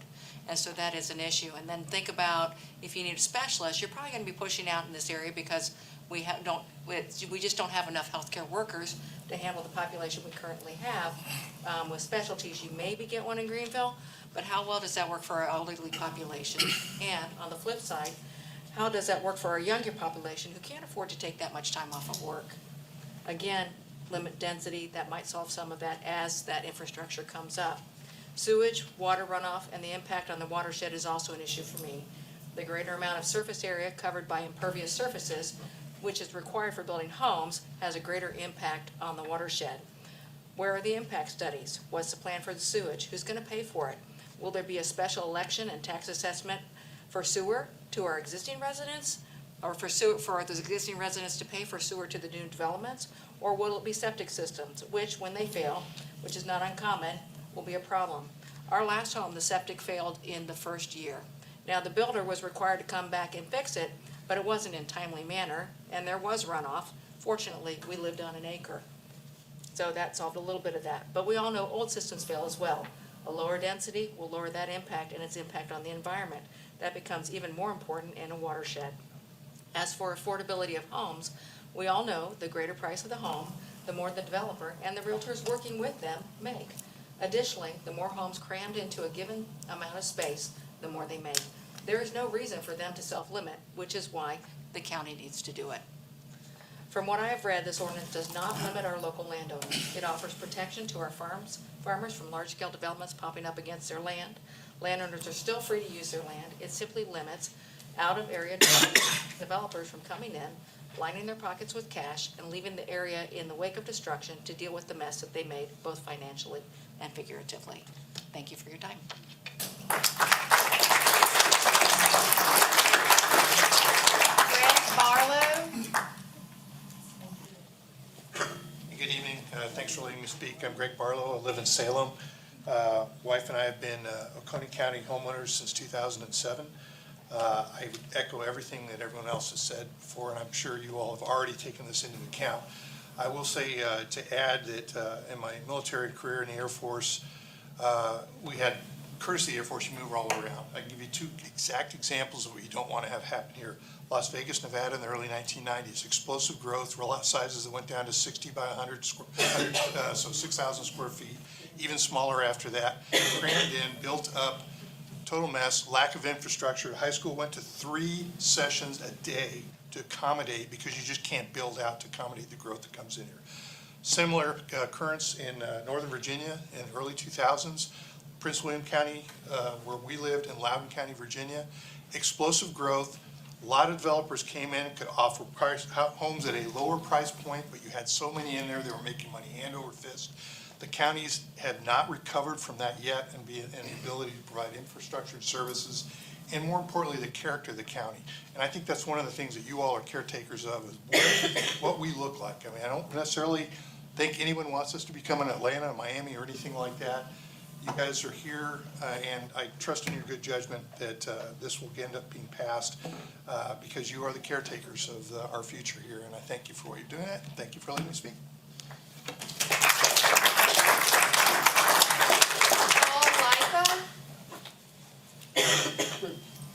Hello, I'm Paul Lieppa.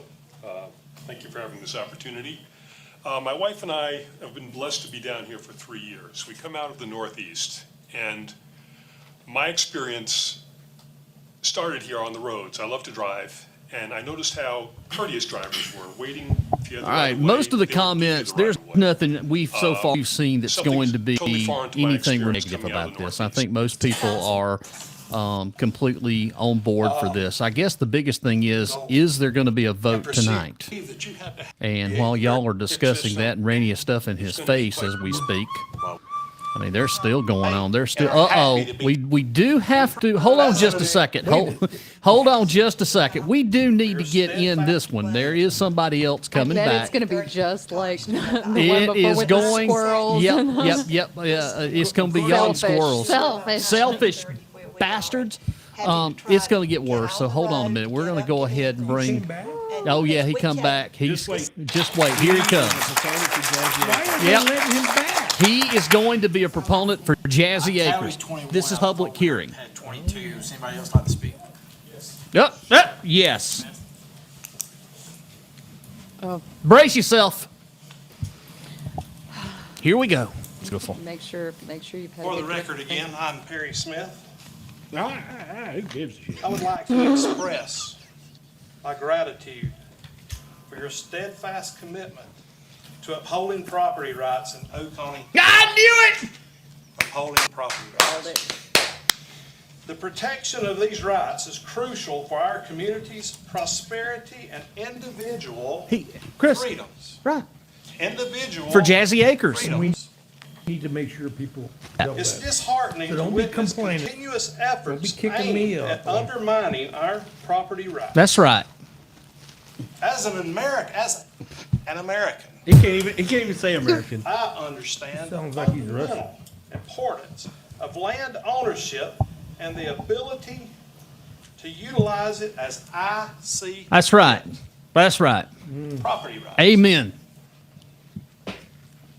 Build. I commend you High density firm development all the way. in defense of these principles Yeah. on Good. behalf I of agree. all citizens that's not here today.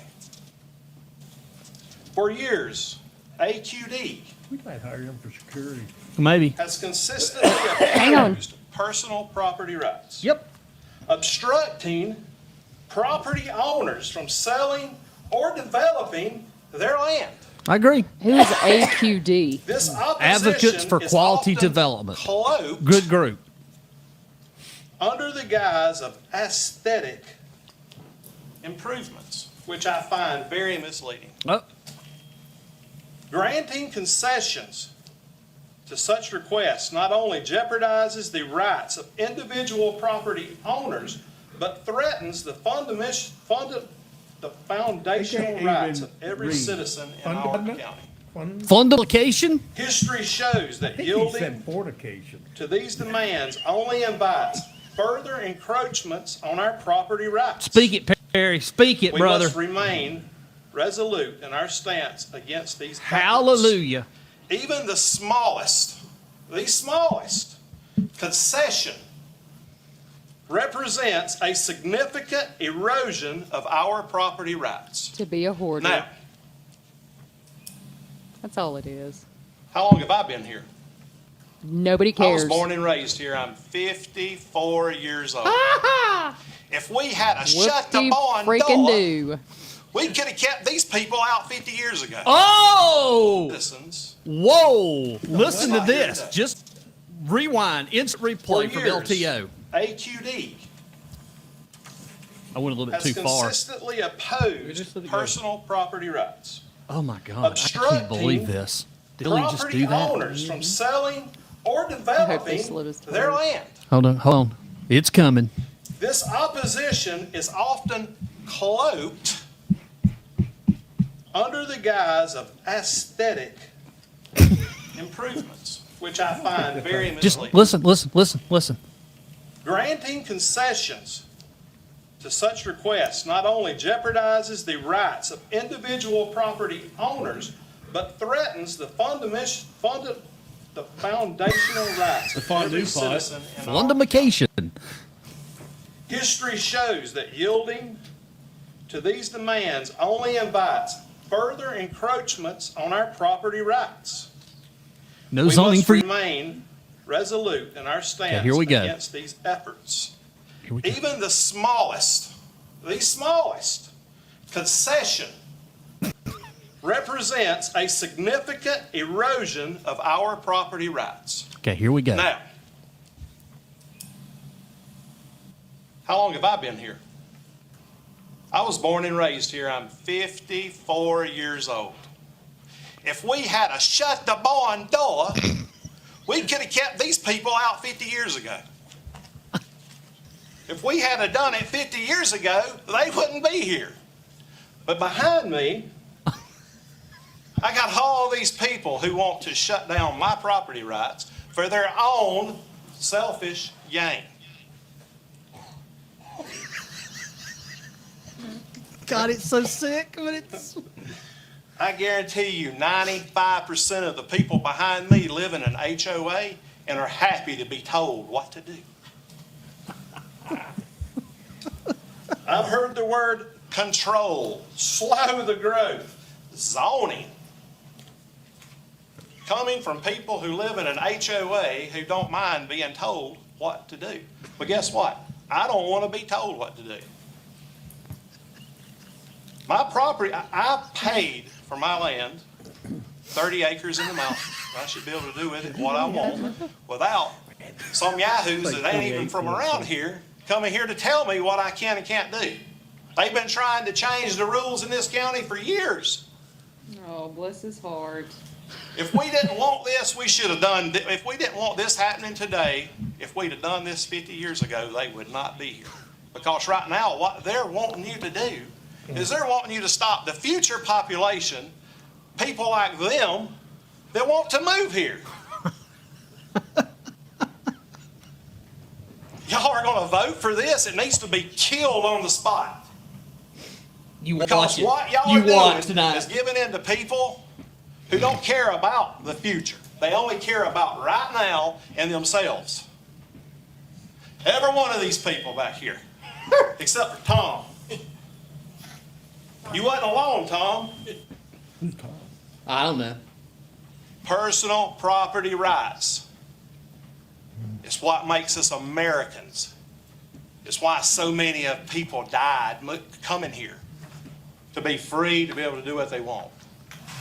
It was a 3,000-mile walk from Honduras. Yep.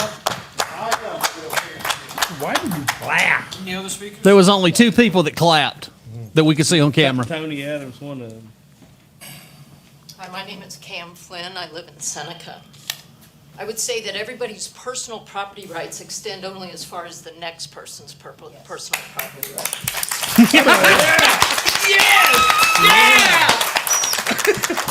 Yeah! I would say that we're not proposing no growth, we're proposing controlled growth. We're not saying nobody else can come here, we're saying let's do it right. I'm in support of the proposition.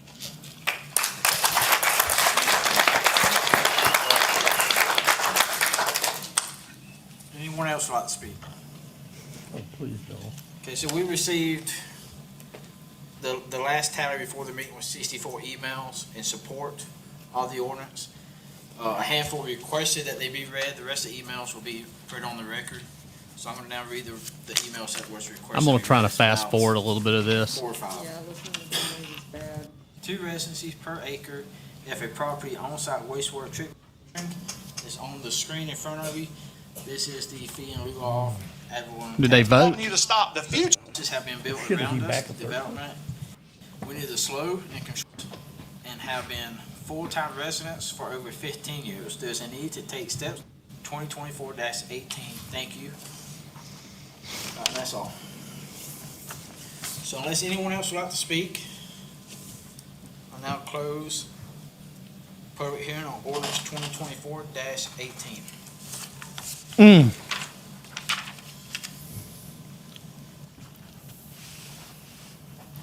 now we move on to third reading of the following ordinances. This is ordinance 2024-16, previously read for public comment or public hearing. It's on the screen in front of you. This is the fee in lieu of ad valorem taxes, special source revenue credit for Sandvik Machining Solutions. We're going to give away more free money for another local Second, any business discussion, That's been here comments? for that's years. been here for years. Hearing none, all in favor? That is 4A. Next, we have ordinance 2024-18. This is the ordinance we just had the long public hearing on for. Well, here we go, Chapter boys. 38, the Oconee County Code of Ordinances. Make a motion to approve. Have a motion to approve. Second. Second, any discussion? I'd just like to say I thank everybody for coming out. I mean, it's a good turnout. So I spent just a very brief period of my life in the Charleston area. And carried the being ball from 5 6 yards. mile Pickens area, I could not wait to leave. So I literally was ready to run for the hills. So You should agree with run everybody now. says we want to maintain, what we have here. But I'm afraid this really isn't the solution everybody thinks it is, just for the simple fact, what's driving this is growth. It's people moving here. And South Carolina, it's a top moved state too. I think in 46 counties, only 10's growing. And then there's a Person Curry article recently came out. I encourage y'all to go Google it. Some counties is growing a lot, like Horry County is growing like 40%, they estimate in the next 12 to 15 years. They estimate Oconee like 8 to 10%. Well, that's guesstimates. They don't really know. But the county's growing, but this comes from the chairman. Who is they? Who is they? But he also says that Oconee was not growing. Just 2 years ago, he made a statement before everything and said that Oconee was not growing. It's right after I went to the planning commission. Right. Oconee is not growing. being one of the 10 growing counties is a blessing because initially right out of school, I coached football for 4 years, and I traveled the whole state of South Carolina recruiting. Randy, did you hear that? That he recruited for football? Yeah. And there's a lot of places in South Carolina that's not growing. They're actually shrinking. This is from someone that only carried the ball 5 yards. 5 yards in one game. Oh, I thought you said he carried the ball 5,000. No. And the Person Curry article shows that too. And that's not what you want. That's the opposite. That's desolate. That's, poverty. That's no hope for the young people there. So fortunately, we are growing. But passing density standards isn't going to stop that growth. Uh-oh. People's moving here, as y'all came up and spoke from all over the country. And they're going to keep moving here. That demand's going to stay the same. Now, we may limit the supply of available lots by density standards. You're correct, we could make 2 acre, 3 acre minimum lot size. That can drive the price up, but the people that's selling a 1,200 square foot bungalow in Pennsylvania for $800,000, it ain't gonna matter to them. They're still escaping for this piece of paradise that we have here, that so many people said. And to counter it, I think it's a multi-pronged approach. We spend money to advertise the county, right? And we have Destination Coney, other efforts, and maybe we succeeded well in making it a destination. Nope. Oconee of the Lake Kiwi and Cassie did. Planning Economic Development meeting that we look at those dollars spent in advertising and try to get data on where that money's spent and where it's advertised to. As somebody says, it's first step, well, it's multi-pronged. But what I'm cautioning is first steps. We can 5-yard water restrict boy. and regulate. We can make the whole county look like a HOA, like Kiwi Key, and I guess that would restrict the growth of the county because it'd be like Highlands. There's nobody in Highlands from Highlands can afford to live in Highlands. The people who work in Highlands can't afford to live in Highlands. So just caution you on that. And everybody here who spoke, most of you, in the letters we have, recently moved to the area. And I say this jokingly but serious too. Y'all can have the most immediate impact on slowing the growth, right? Stop encouraging your friends and neighbors from where you came from to move here. Because you found the paradise, don't let them find it too. But one part of that, if we keep having people move here, with density standards you can increase, it may have counter effects to what we want. I mean, sprawl is an issue.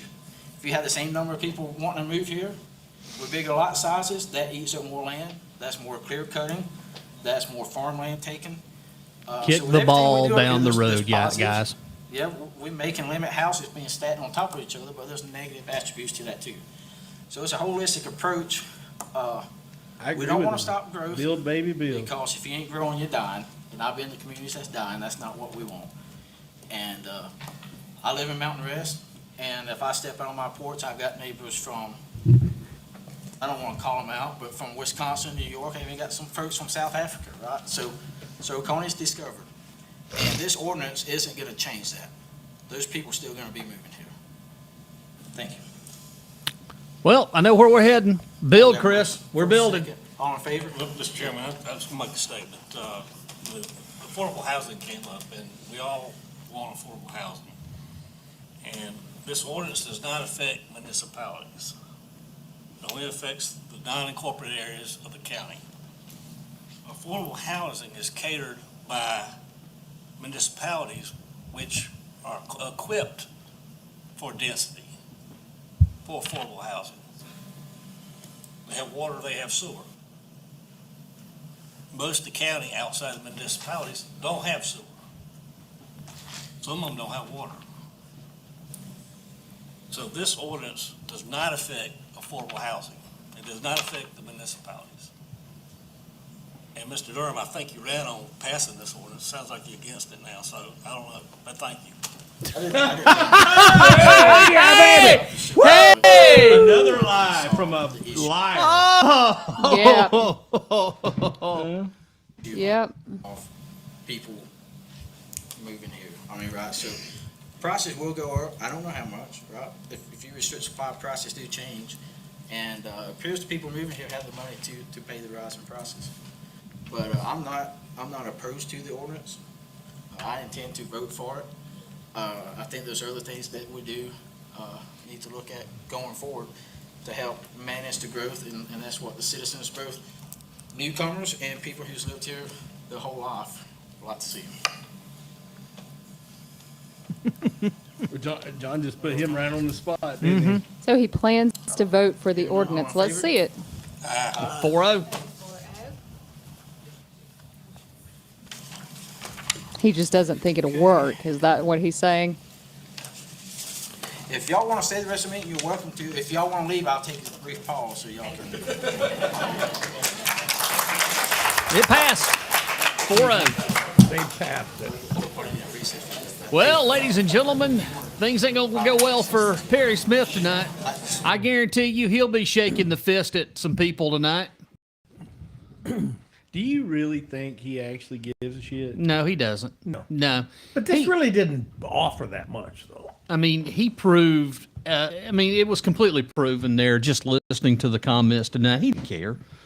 I mean. Well, one, he didn't write that. He was having trouble reading it. So puppet is he? And you talk about people telling somebody what to do.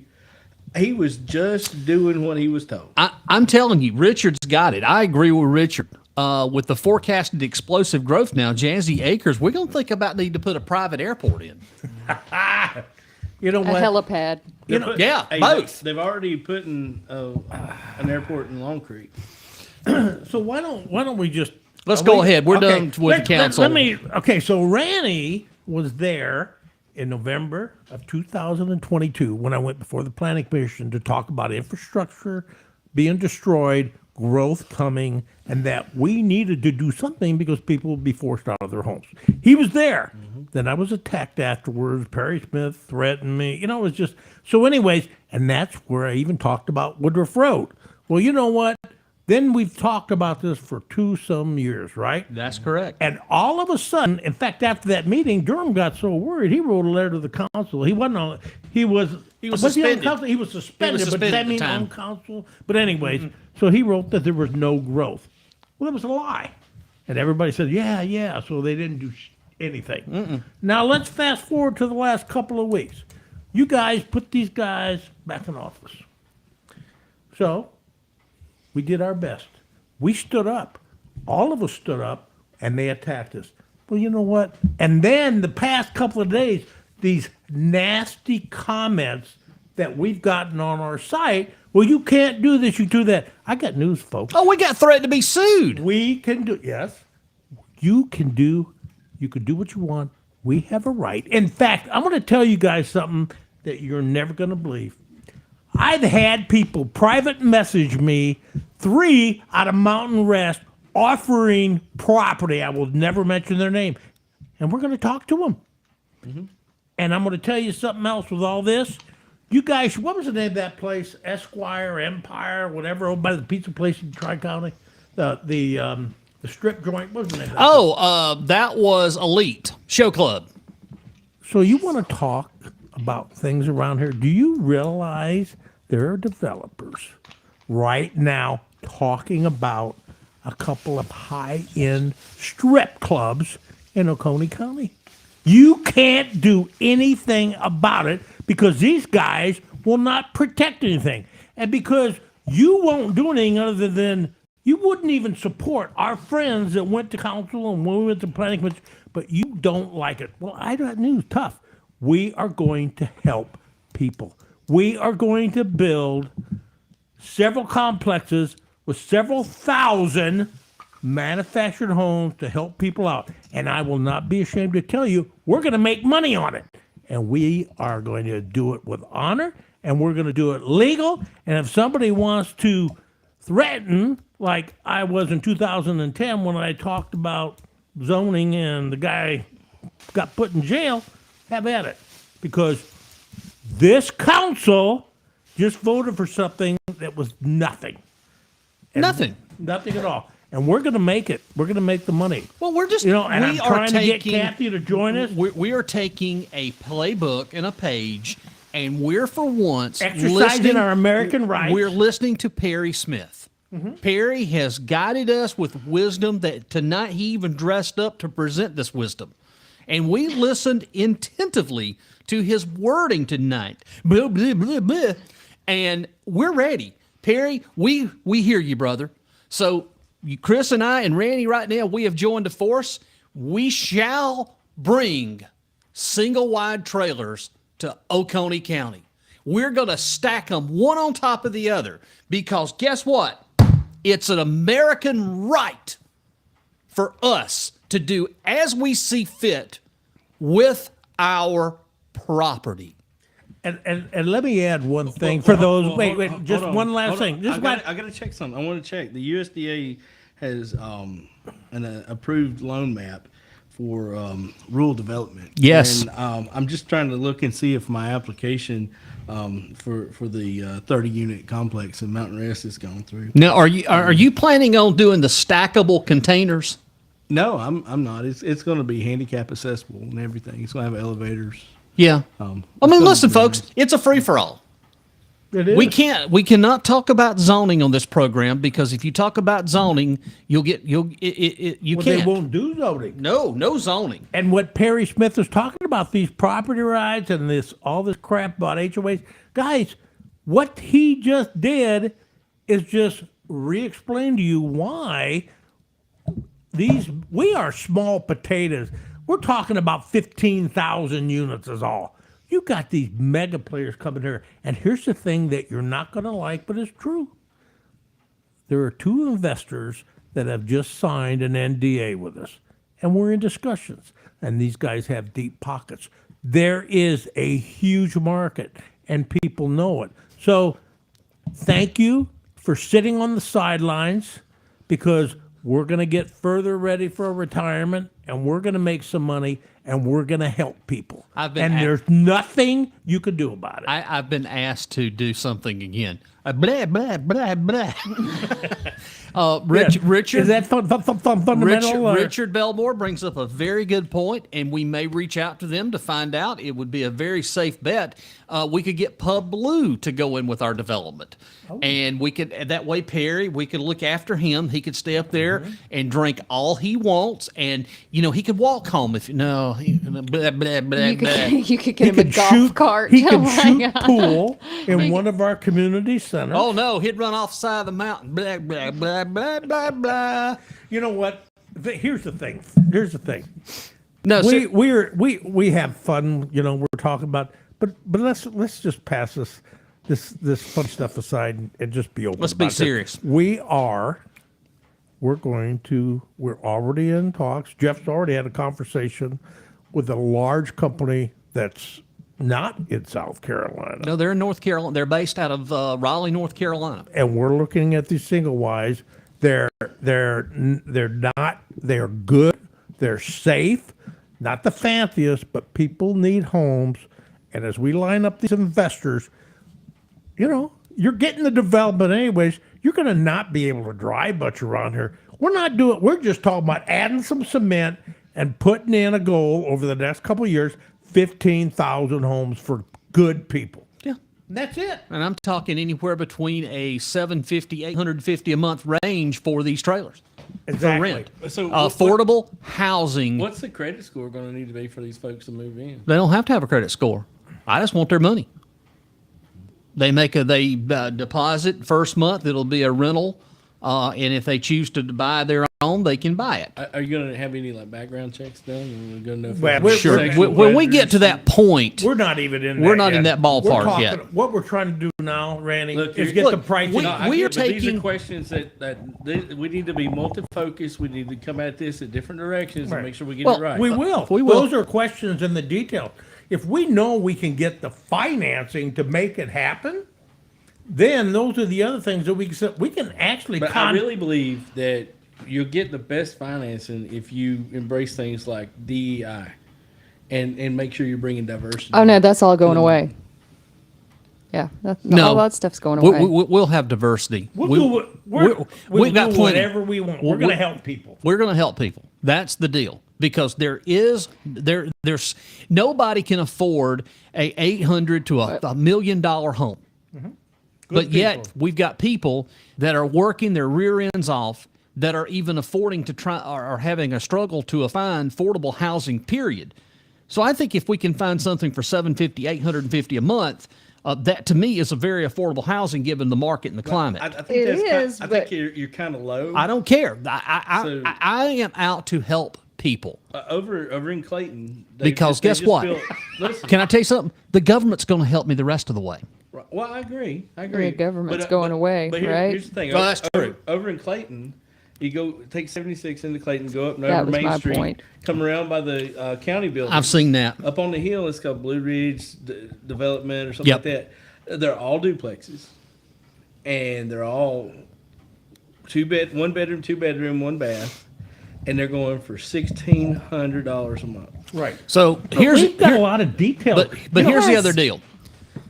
The only way you're going to ever curtail the growth, if you don't do zoning now, you will never be able to do it. Well, that's what they said about. It's too late for us. We're going forward. You know what? And you'll find as other these people talking about SUDA, go for it. So all of these people that put the hate comments on our Facebook page, why don't you show up instead of sitting behind the keyboard? Why don't you take a little trip to 415 South Pine Street in Walhalla and show up for a county council? Because, like I said, they like the lake, drama. The lake people and a few folks from Highway 130, they showed up. But yet, remember, blah, blah, blah, blah. Behind blah blah blah blah blah.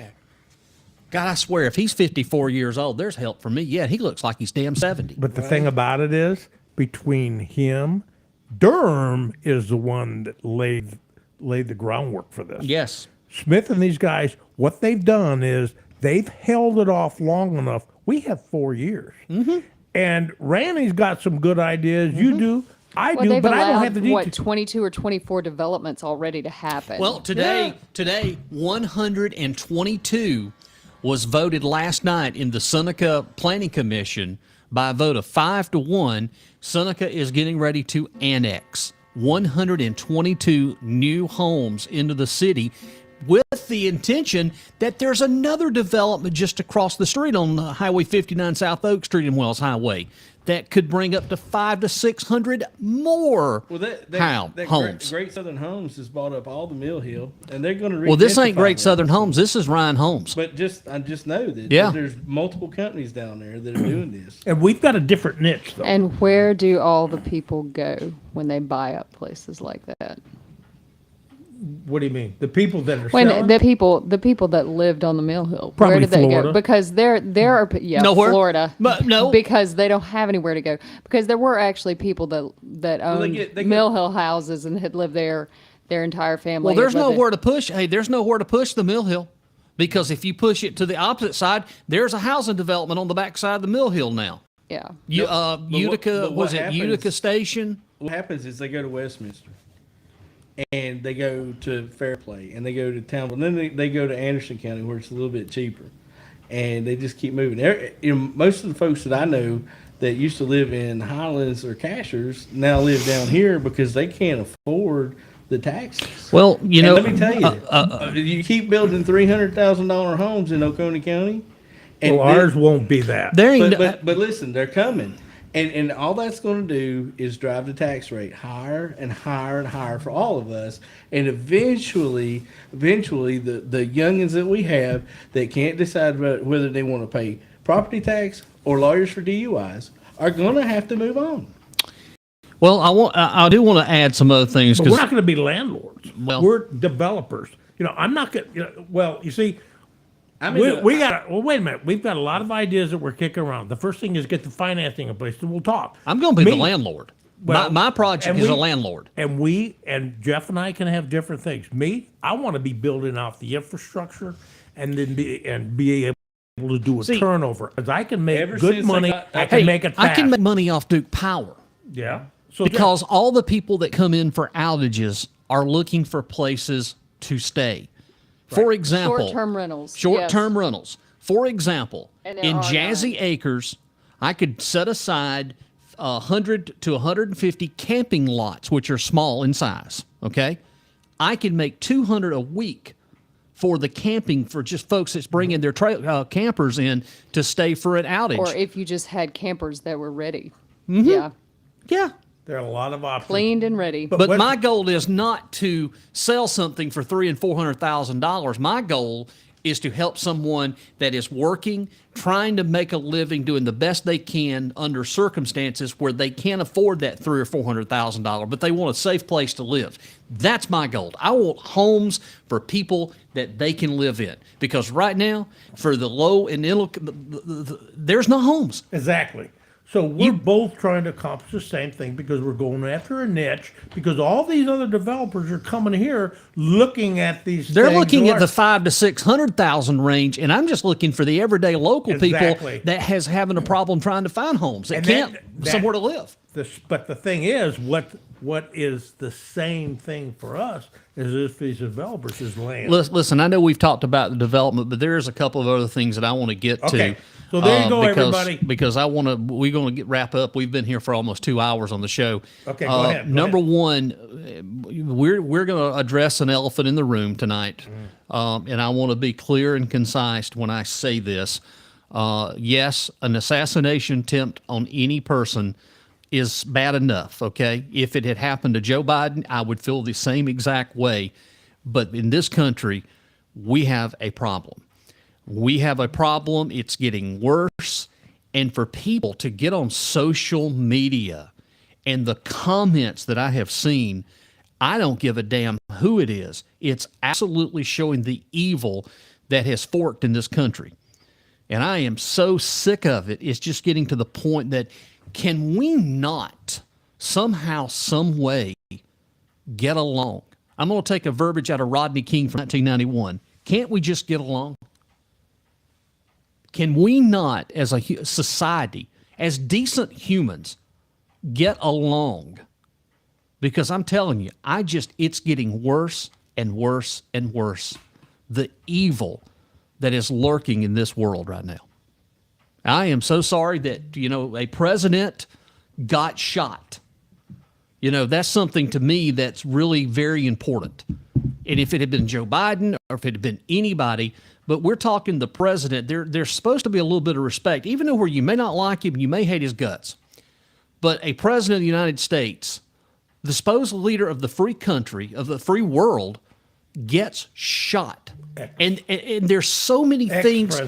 Well, he was a president. Yeah, I agree. He's a president. Doesn't matter if he's ex or not. He did not deserve. I agree. Anything. I agree. If it was an ex-president or a current president, agree. They should not. And then the things after, and again, this became of age. You know, like I take a look at this with John F. Kennedy, is that television and media came of age during that fateful day in November back in Dallas, Texas, because you were live, you were there on the scene. But watching all of this unfold and going back later, there is just so many questions. Just like John F. Kennedy, there are so many questions. I don't even think we'll ever get any answers of how, when, and why. On top of that, we had a citizen that was killed involved in this. But the reaction that I saw from the Secret Service was one of disorganization. And again, we may never know the whole answer. But I'm just telling you, anybody like that, anything, and even the shooters, I mean, it's there for the world to see. It's there. If you have not seen it, go search it. You can find the picture. Right. So, but I'm just really concerned of where we're headed in this country, and it looks like things are just it's getting worse. And I wanted to address that elephant in the room. Okay, so you're going to give us all an opportunity. Yes, I'm going to give everybody an opportunity. So let me go next. Jeff and I agree on some key points on this. This violence is killing this country. And I'm going to tell you something that has happened to me over the last couple of months, how I feel. I still read about the news, but I've tuned it out because it was getting harder and harder. And there is no excuse. Nobody should be shot. I mean, that's just that we're losing the country.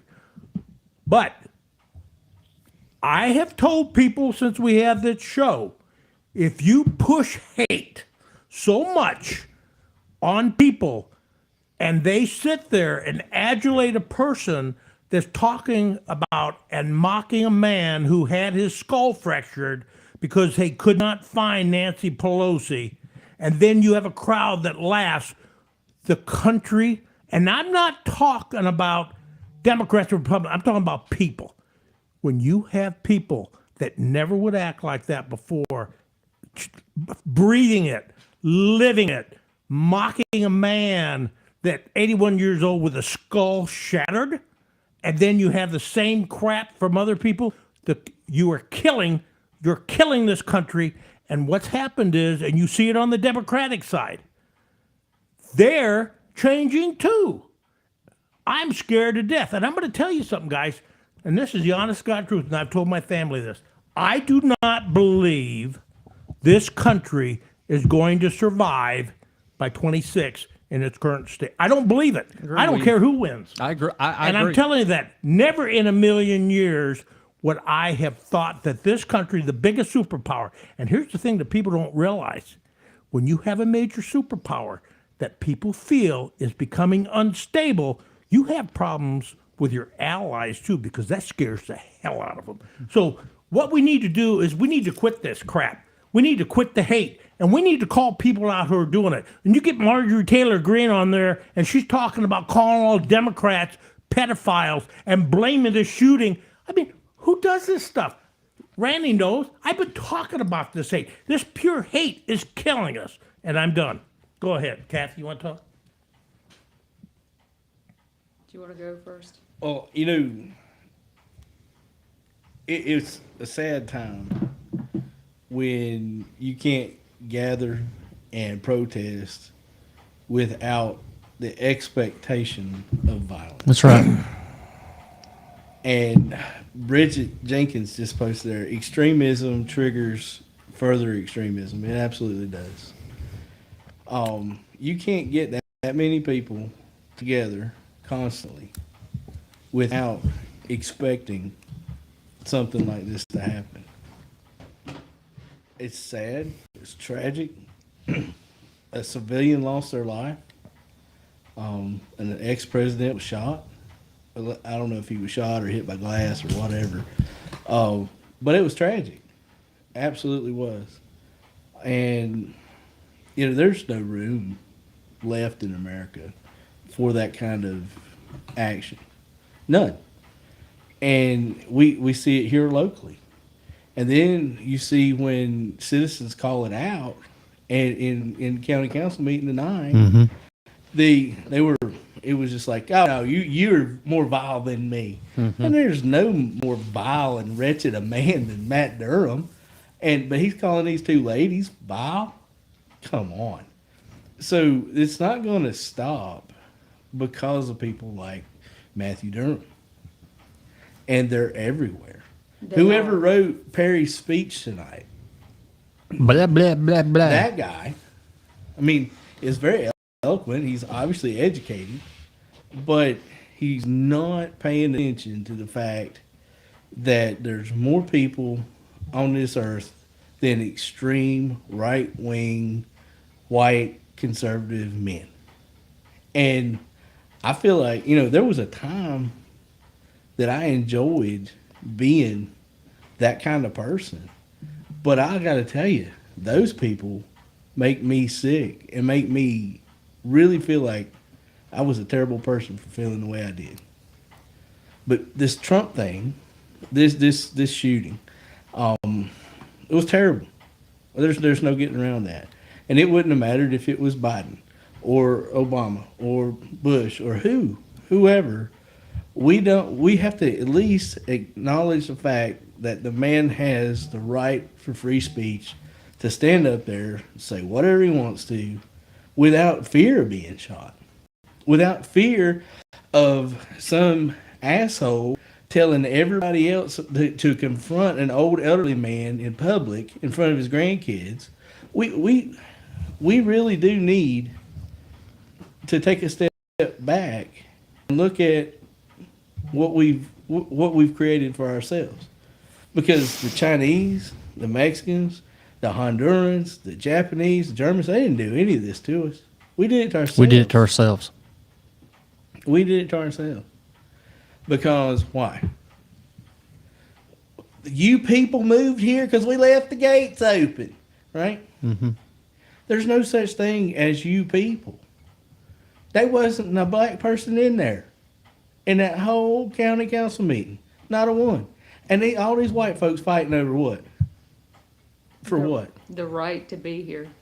The right to be here. Well, the thing about it is, you go back 250 years ago, this year, we're going to have the American Revolution anniversary, right? Well, after the American Revolution, what happened? We started running the Indians off, right? Well, here's the thing. We took the land, ran the Indians off right here. And it's on this Land O'Lakes thing. Now, why couldn't we get along with them?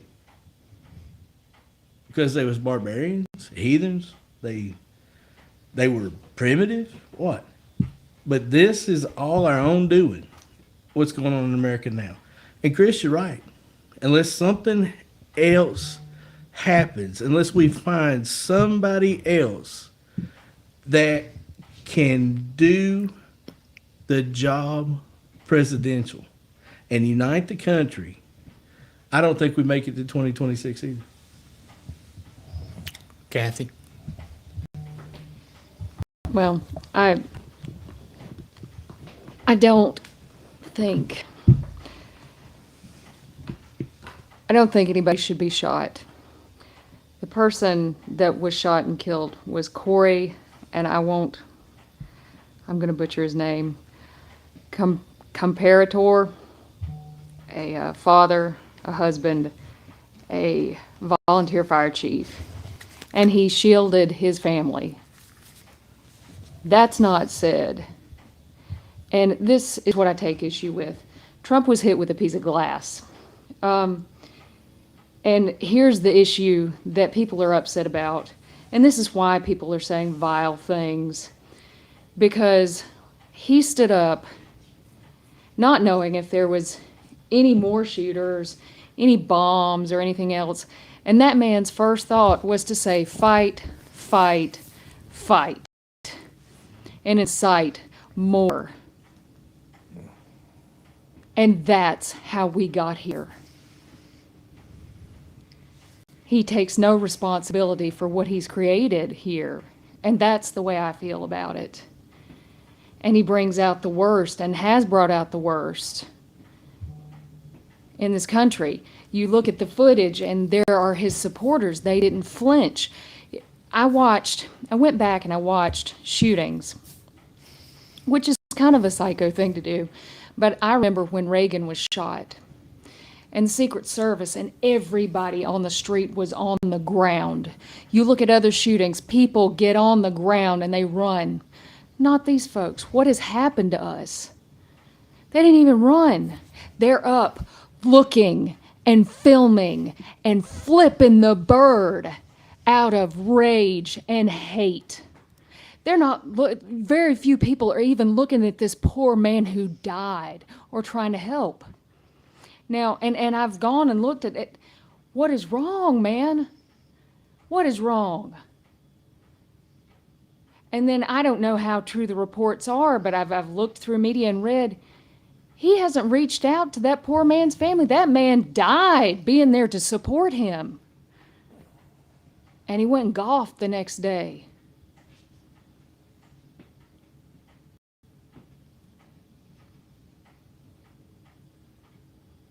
I mean, we're in trouble, y'all. We're in trouble. That is no humanity there. That's the word right there. Empathy. No, humanity. I mean, because you think about it, if you look at other shootings, people are going, is everybody okay? Are we safe? And his first words are fight, fight, fight. What is wrong?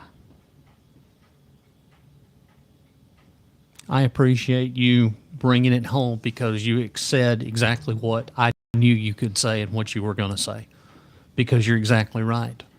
We all four of us sitting here, all come from collectively different backgrounds. We come from different areas, from walks of life. But at the end of the day, it's a humanity problem. And I'm with you, Chris. I believe that if things don't change it by 2026, the country in which we grew up in, which I grew up in, we all grew up in, from the first days it was taught, going to school, the Constitution, respect people, the simple basic things of humanity. That's what we're missing. And it's a travesty and it's a shame.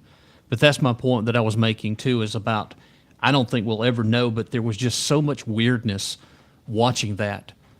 If you take a look at 1963 and John F. Kennedy compared to this one, the country was together. They were concerned. They loved one another. They cried on each other's shoulder. And this one, the only thing I can remember seeing is that fist holding up. Mm-hmm. And the reason that I made a post on my Facebook page is because I believe that photo is the most significant photo of the 21st century, and I'm going to tell you why.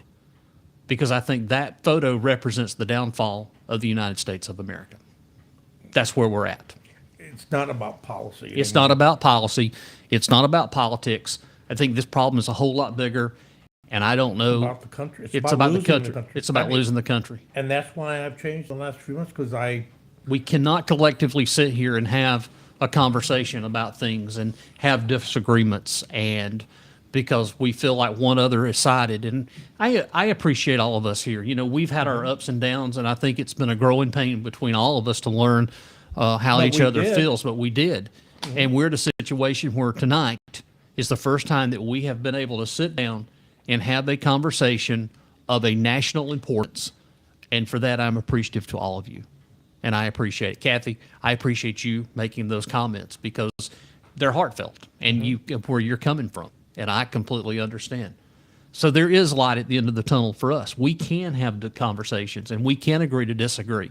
And that's what, to me, makes America so great, is that from all walks of life, if people could just sit and talk, all you have to do is sit and talk. And maybe we could just understand and grow and move on. But I don't have to put up with the right wing or the left wing nuts either. We're just common people going through life, and we're concerned about our country. We're concerned about our county, and we love it.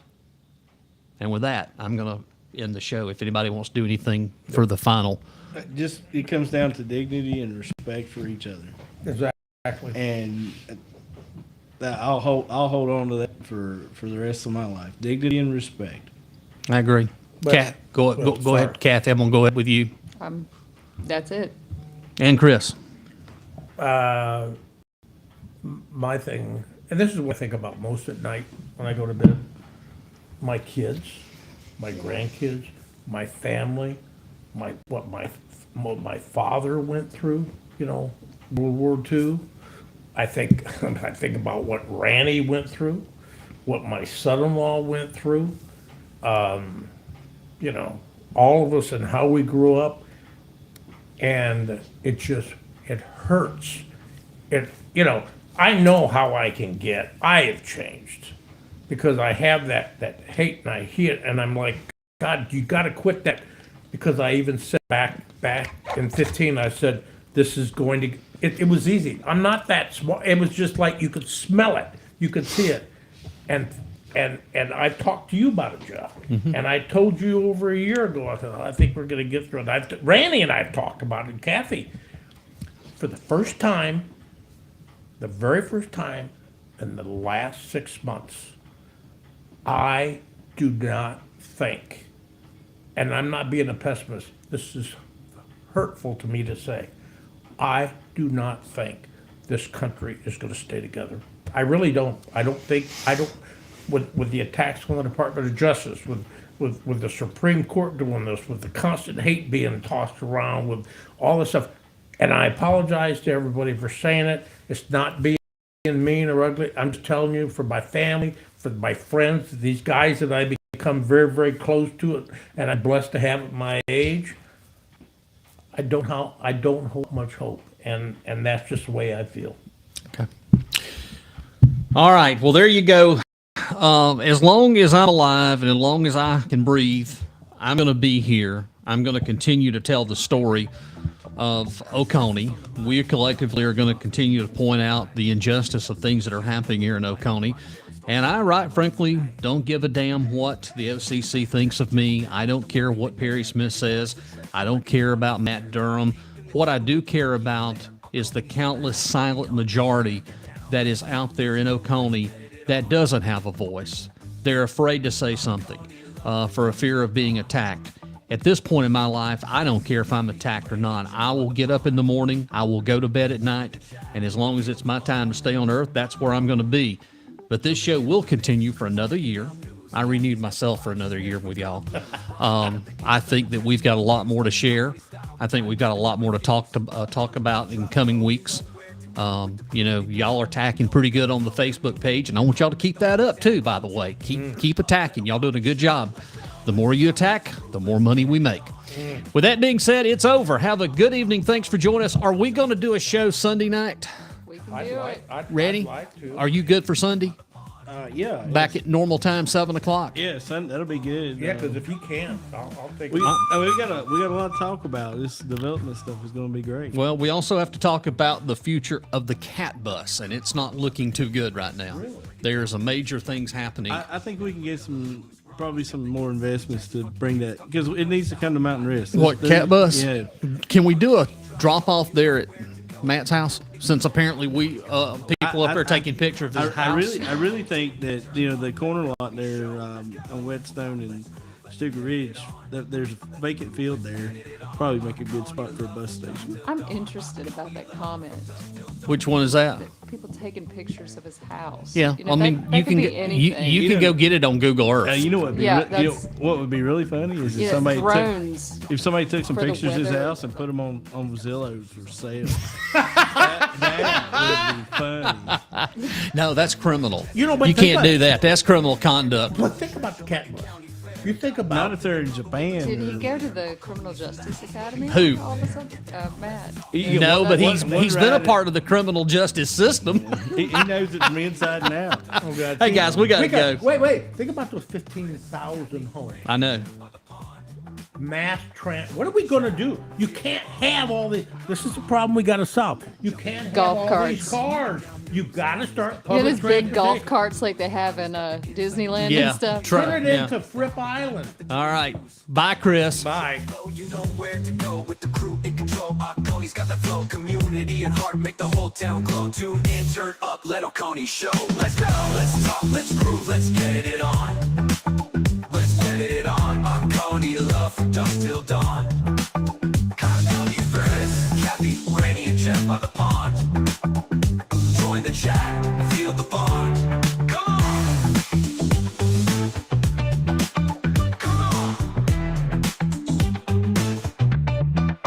Come on, jumping in the mix, Chris breaking down news. Kathy's got the vibe, she's never gonna lose. Ronnie's got the insight with Jazzy's funky cues. Talking Oconee style, we got nothing to refuse.